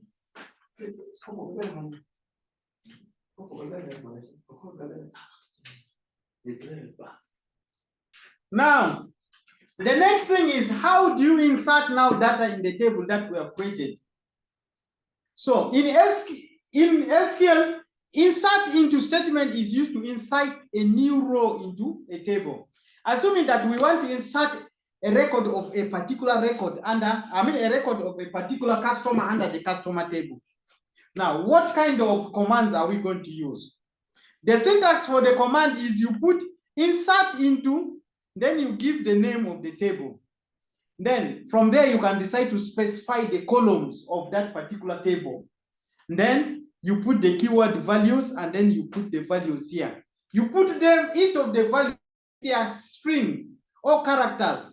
You put them in single quotes. But if it is a number, you don't put it in single quotes. Is it clear? Just like programming in Python. When it is string, you put it in quotes. When it's a number, you don't put it in quotes. Is it clear? That is the same thing that we do here. Then the simplest example we have is insert into customers, the fields where you want to insert a customer ID, first name, last name, age, country. The values are 5, Harry Potter, this and this. Automatically, when you execute, that information will automatically go into that table. That is inserting a single record. You'll find that here we have inserted many of them. Then you realize that somewhere when you are creating a table, maybe you have decided to make the primary key to be auto-incremental, which means that you are trying to tell the MySQL engine that that column particularly should do what? Should automatically assign the primary key for that, for each of the records there. Then if you are doing that, you are not going to insert that value. So MySQL will automatically insert it for you.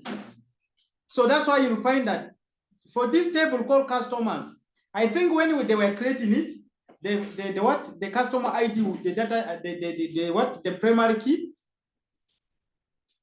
is auto-incremental, which means that automatically the system is the one assigning the ID. That's why you find that when they are entering data, you eliminate that particular column. But unfortunately, we did not put auto-increment.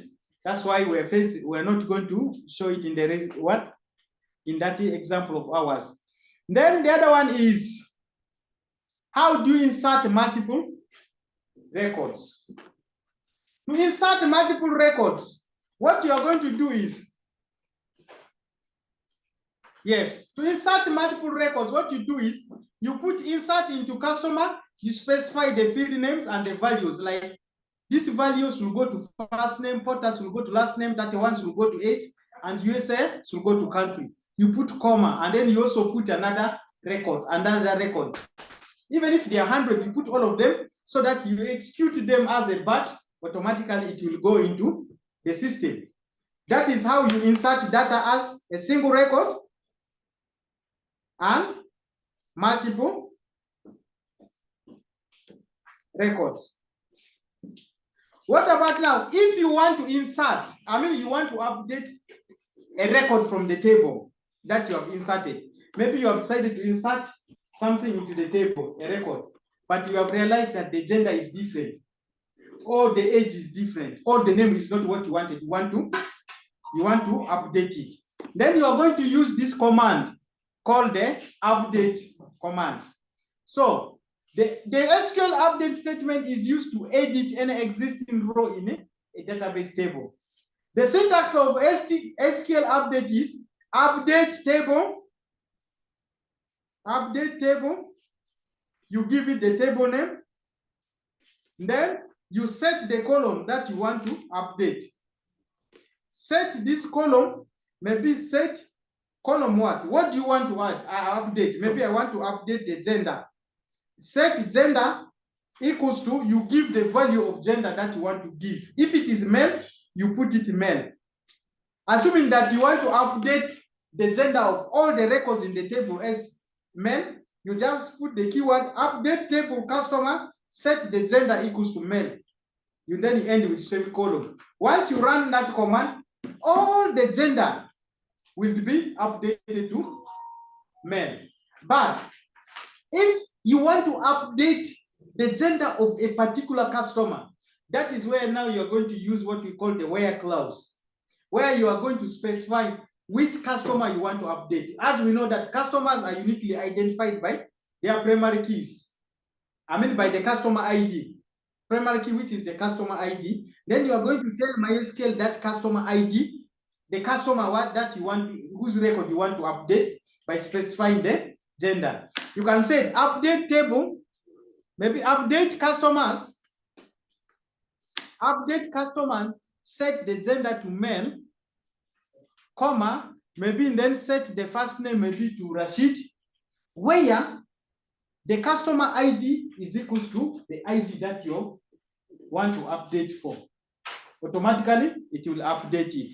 We shall see this example. For example, update customer, set the first name to Johnny, where the customer ID is equals to 1, which means that when you run this command, the first name of the customer with the ID 1 will automatically be updated from whatever name it is to Johnny. Now, what about if you want to update multiple records?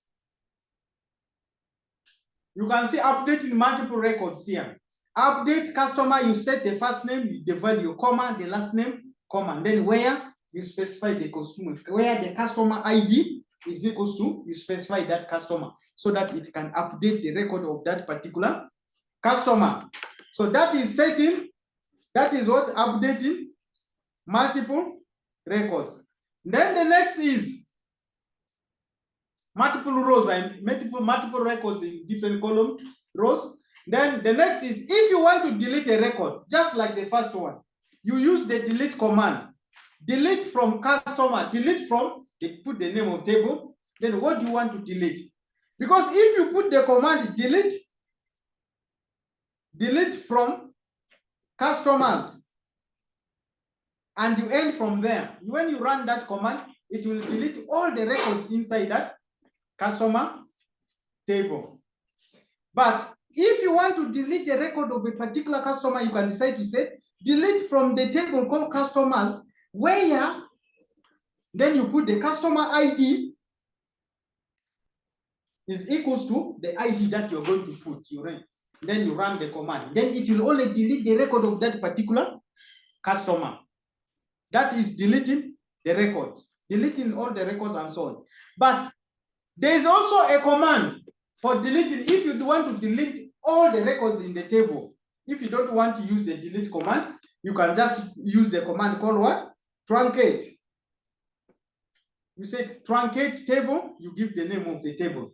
Truncate table customers. It will automatically delete for you all the records inside that table called customers. So what we are going to do is we are going to do these 4 tasks. Then after doing the 4 tasks, we call it a day. So that next time we will start from now select. Because select has a lot of things there. We shall also take maybe 1 or 2 lectures to handle them. Then we go to inbuilt functions. We shall look at the inbuilt functions. We shall look at like. Then we shall go to these user-defined functions. Proceed. We shall look at what? Joins. Before we go into joins, we shall have to look at aliases. Then from aliases, we shall look at joins. From joins, we shall look at views. Then from views, we shall go to user-defined functions, procedures, and triggers. We call it the end of that particular chapter. So can we start? Let us first of all make use of these commands that I've just talked about. So what I'm going to do is, let me stop sharing this. Then I open MySQL. Then we can close this. Then let me close this. Let me close this. Now this thing has very many fields. I want us to enter data in a table that has few fields so that we can easily manipulate it. Which field was that? I think it is product. Orders. No, for orders, because if we use orders, it will need the primary keys of those tables. Let us use orders. Does it describe orders, right? Orders, is it orders or product? I think it's supposed to be product. Yeah, because products has few fields. It has only 4 fields. Now we can decide to use that. Now, let us first of all let us insert a single record inside that table. So you are going to use the keyword insert into. Then you put the name of the table. for our case is products. Then the products has the following fields. We have the product ID. We have the product name. Then we have the quantity. Then we have the unit price. Then you put the keyword values. I think let me break it from here to a new line. Values. Then you enter the values that you want to insert. You end with semicolon. Then for us, since we have decided to put our product ID as a varying character, we are going to give the ID like this. We are going to see P001 should be the product ID. Then what product are we going to do? Maybe we call it computers. We call it computers, comma. Then the quantity, since a quantity is an integer number, we're not going to put it in double quotes. We can decide to put 100, comma. Then the unit price, maybe we assume that it's $175.5. Is it clear, members? So that when we run this command, it should be able to enter this data into this table. Then let us run it and see what happens. You find that insert into product was successful. Now, for us to see what we have entered there, we can decide to use select all from the table name custom products, which means that we're trying to tell MySQL that select for us all the rows and the columns from the table called the products, so that when we run this command, you'll see that we have successfully inserted one record in that particular table. Is it clear, members? Are we moving together? Yes, doctor. Yes, please. Then, now let us go. Assuming that now we want to insert 5 records. Is it clear? So what I'm going to do is, I'm just going to put comma here. I'm going to put comma. Then I'll just copy this. Let me copy the whole of this. 2, 3, 4, 5. Then we can just decide to edit. This one is supposed to end with a full column, not semicolon. Since our first product is that, let us have a product with this P002, P003, P004, P005. The second one, we can call it a tablet. Let us assume that they are 50. The price is 100. Then, it's supposed to be up there, 100. Then the third one is we can decide to put smartphones. We assume that we have ordered 500 smartphones. Each is around $1,000. Then the other one is projectors. Maybe we have ordered 20 of them. The price for those 20 is around maybe 1,000, maybe 11,000. Then the last one is maybe what thing? Projector, printers. Maybe we have ordered for 37 printers. Each printer is around $65.25. Now, if for this case, since we have inserted that first record, we don't need it because it will bring for us error. We can decide to put it like this. We're going to enter a product with the ID 2, P002, P003, P004, and P005. So that when we run this one as batch, we come here and run it as batch, you'll see that it will enter for us the record, and it has also displayed for us automatically the records because of this command that we have typed. You'll see that all the records from P001, P002, P003, and P004, P005 have been inserted successfully. Is there any question up to that level of dealing with inserting data? Question. Yes? Yes, who said question? No question. So I strongly believe there's no problem with that. Yes. Now, if now we want to update maybe a particular record from that table, assuming that we want to update tablets, we want to replace the name tablets with another name. Which name can we give? Yes, which name? iPhones. Let us replace it with another product. Which product can we include? Maybe CCTV cameras. Then you come, you type the command, update table. You use the keyword table, update table products. Then we set what? We set the product name to be equals to, we want to give the product name to now CCTV, where the product ID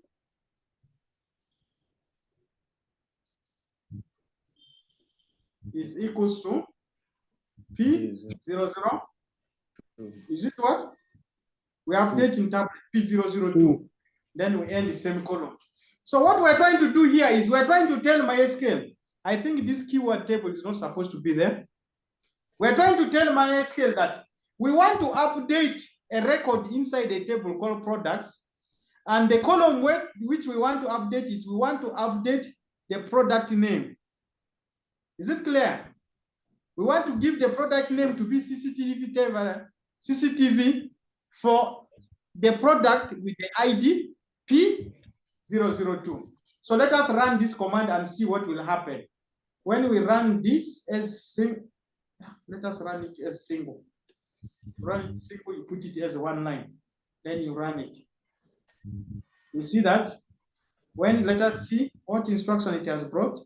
It is successfully. Then if we go back and we view what is inside that table, you'll see that computer has now, what? The tablet has been automatically replaced with the CCTV camera. Is it clear? The name camera, what? Tablet has been replaced with the CCTV. What about if we want to image? Yes? What if we want to now, we want to do what? We want to do what? We want to like update a record of a particular product.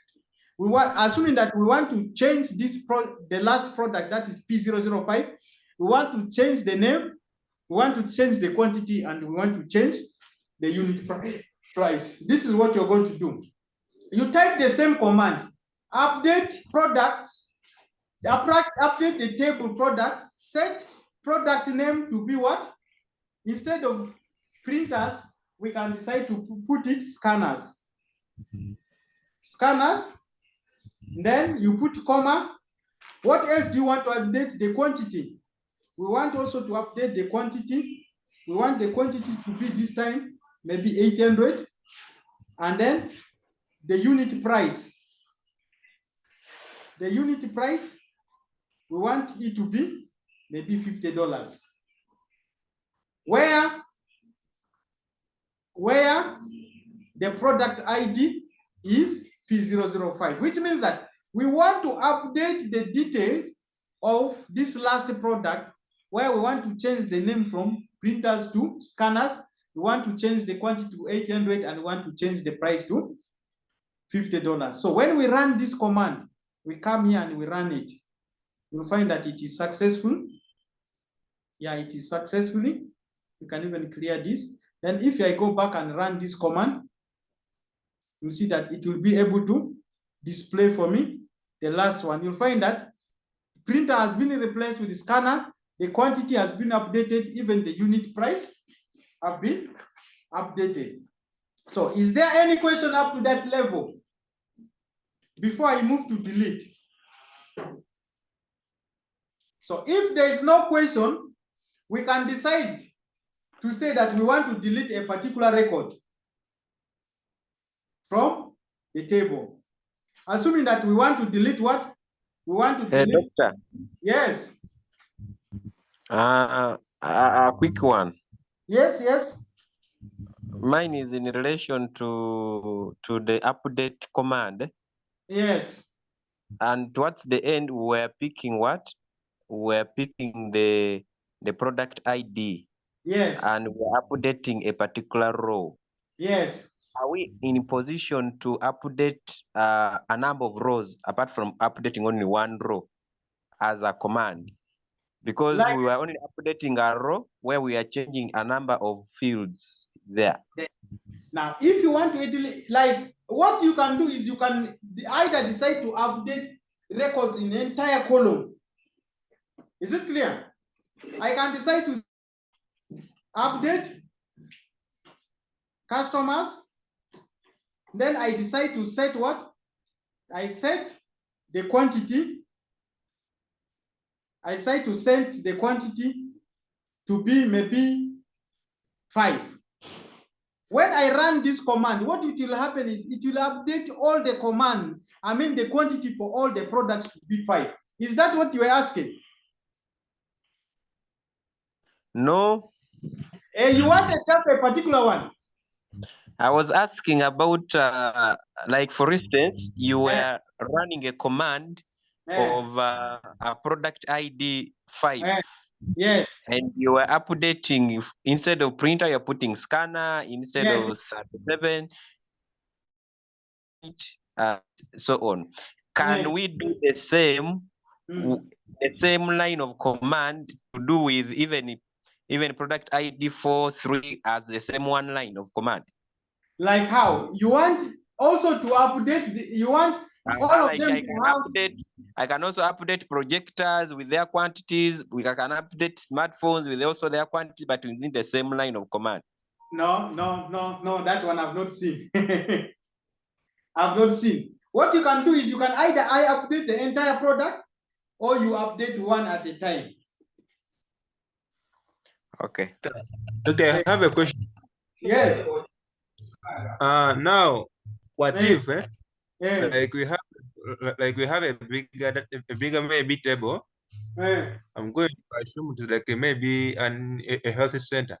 Maybe we are made some dosage, like we're giving someone Piriton for full, and there are like very many people, and we want to change from Piriton maybe to Dexa, but you want to change for all the people who are suffering from flu.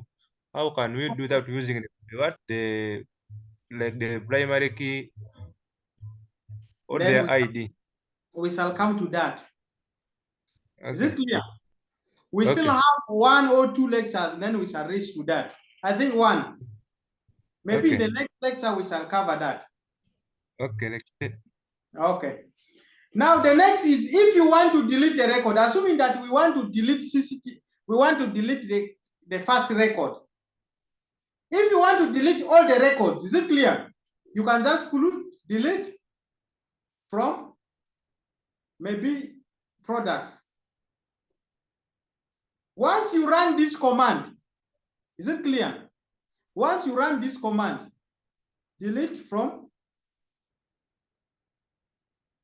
delete. We need to put the asterisks for all.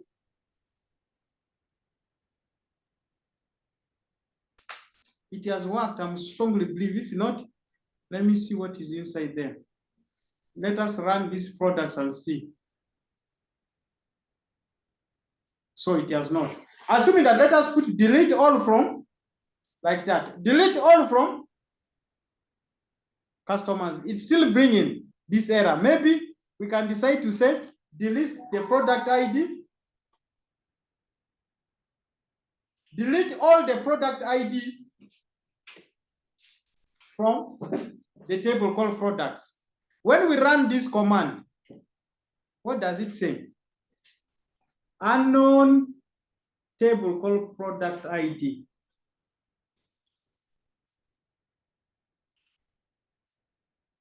We don't have any product. Which one is that? Delete from products. Why is it refusing?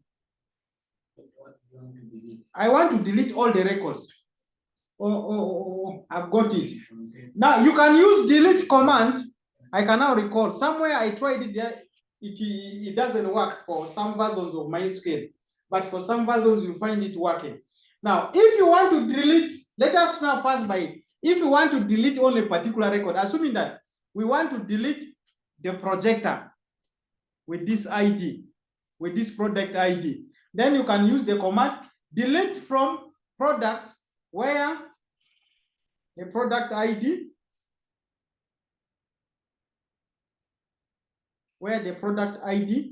is equals to this. Because you are trying to tell MySQL that delete all the records. Delete all the records from the tables, but you limit it to that particular product with the ID 004, P004. So that when you run this command, you'll find that it will delete that record. Now let us see whether it is there. You'll find that inside the table, P004 has been removed. Is it clear? That is deleting a single record from the table. Now, what if I want to delete all the records inside the table? That is when I can go and use the command truncate table, then you give the name of the table, products. So that when you run this command, what happens is,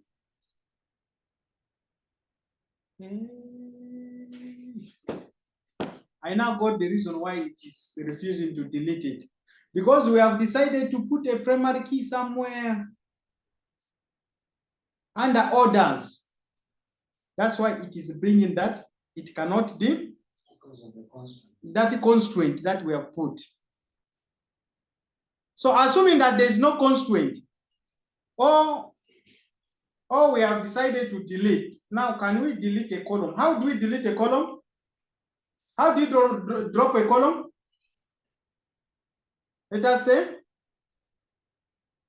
alter table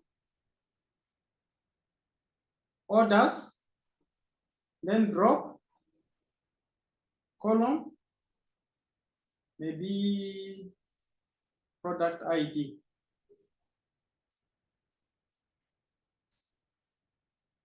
Let's see. It has refused. It's telling you cannot drop that. Then I have to do it manually. Then to do it manually, I don't want to put this.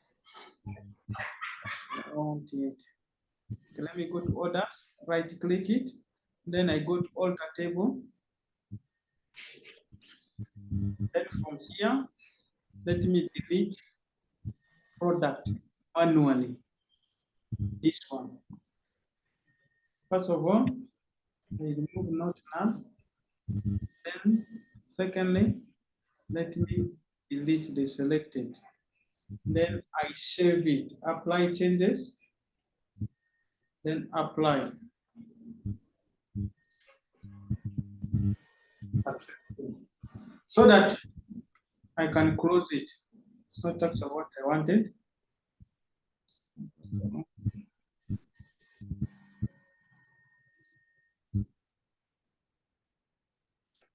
So that when we select all the products inside them, you'll see that we have it there. Now let us try to drop a particular. Let us try to do what? Delete a particular record. Now we have removed that constraint from the table. Now let us say delete from products where the product ID is equals to which products we delete. Are we delete? Assuming that we want to delete a particular product, maybe a product like P002. Maybe. Let us put 2. so that when you run this command, it should be able to go. You see that after removing the constraint, it is successfully. Even if you go with run this command, you'll find that P002 has been removed. Now, if we want to delete all the records inside that table, we can just use the command truncate table. You give the name of the table, products, so that when we run this command, all the records will be deleted. So that when you come here, we try to run the command to display for us a table with no record. So we can go back, we can say to restore our database. Let us go and do what? Let there be records. Let's execute this so that we have the records there. Let's select all from products, and then we run so that we see that we have our products. I think I'm running a wrong thing. So that we have those products back. So is there any question up to that level? Members, is there any question up to that level?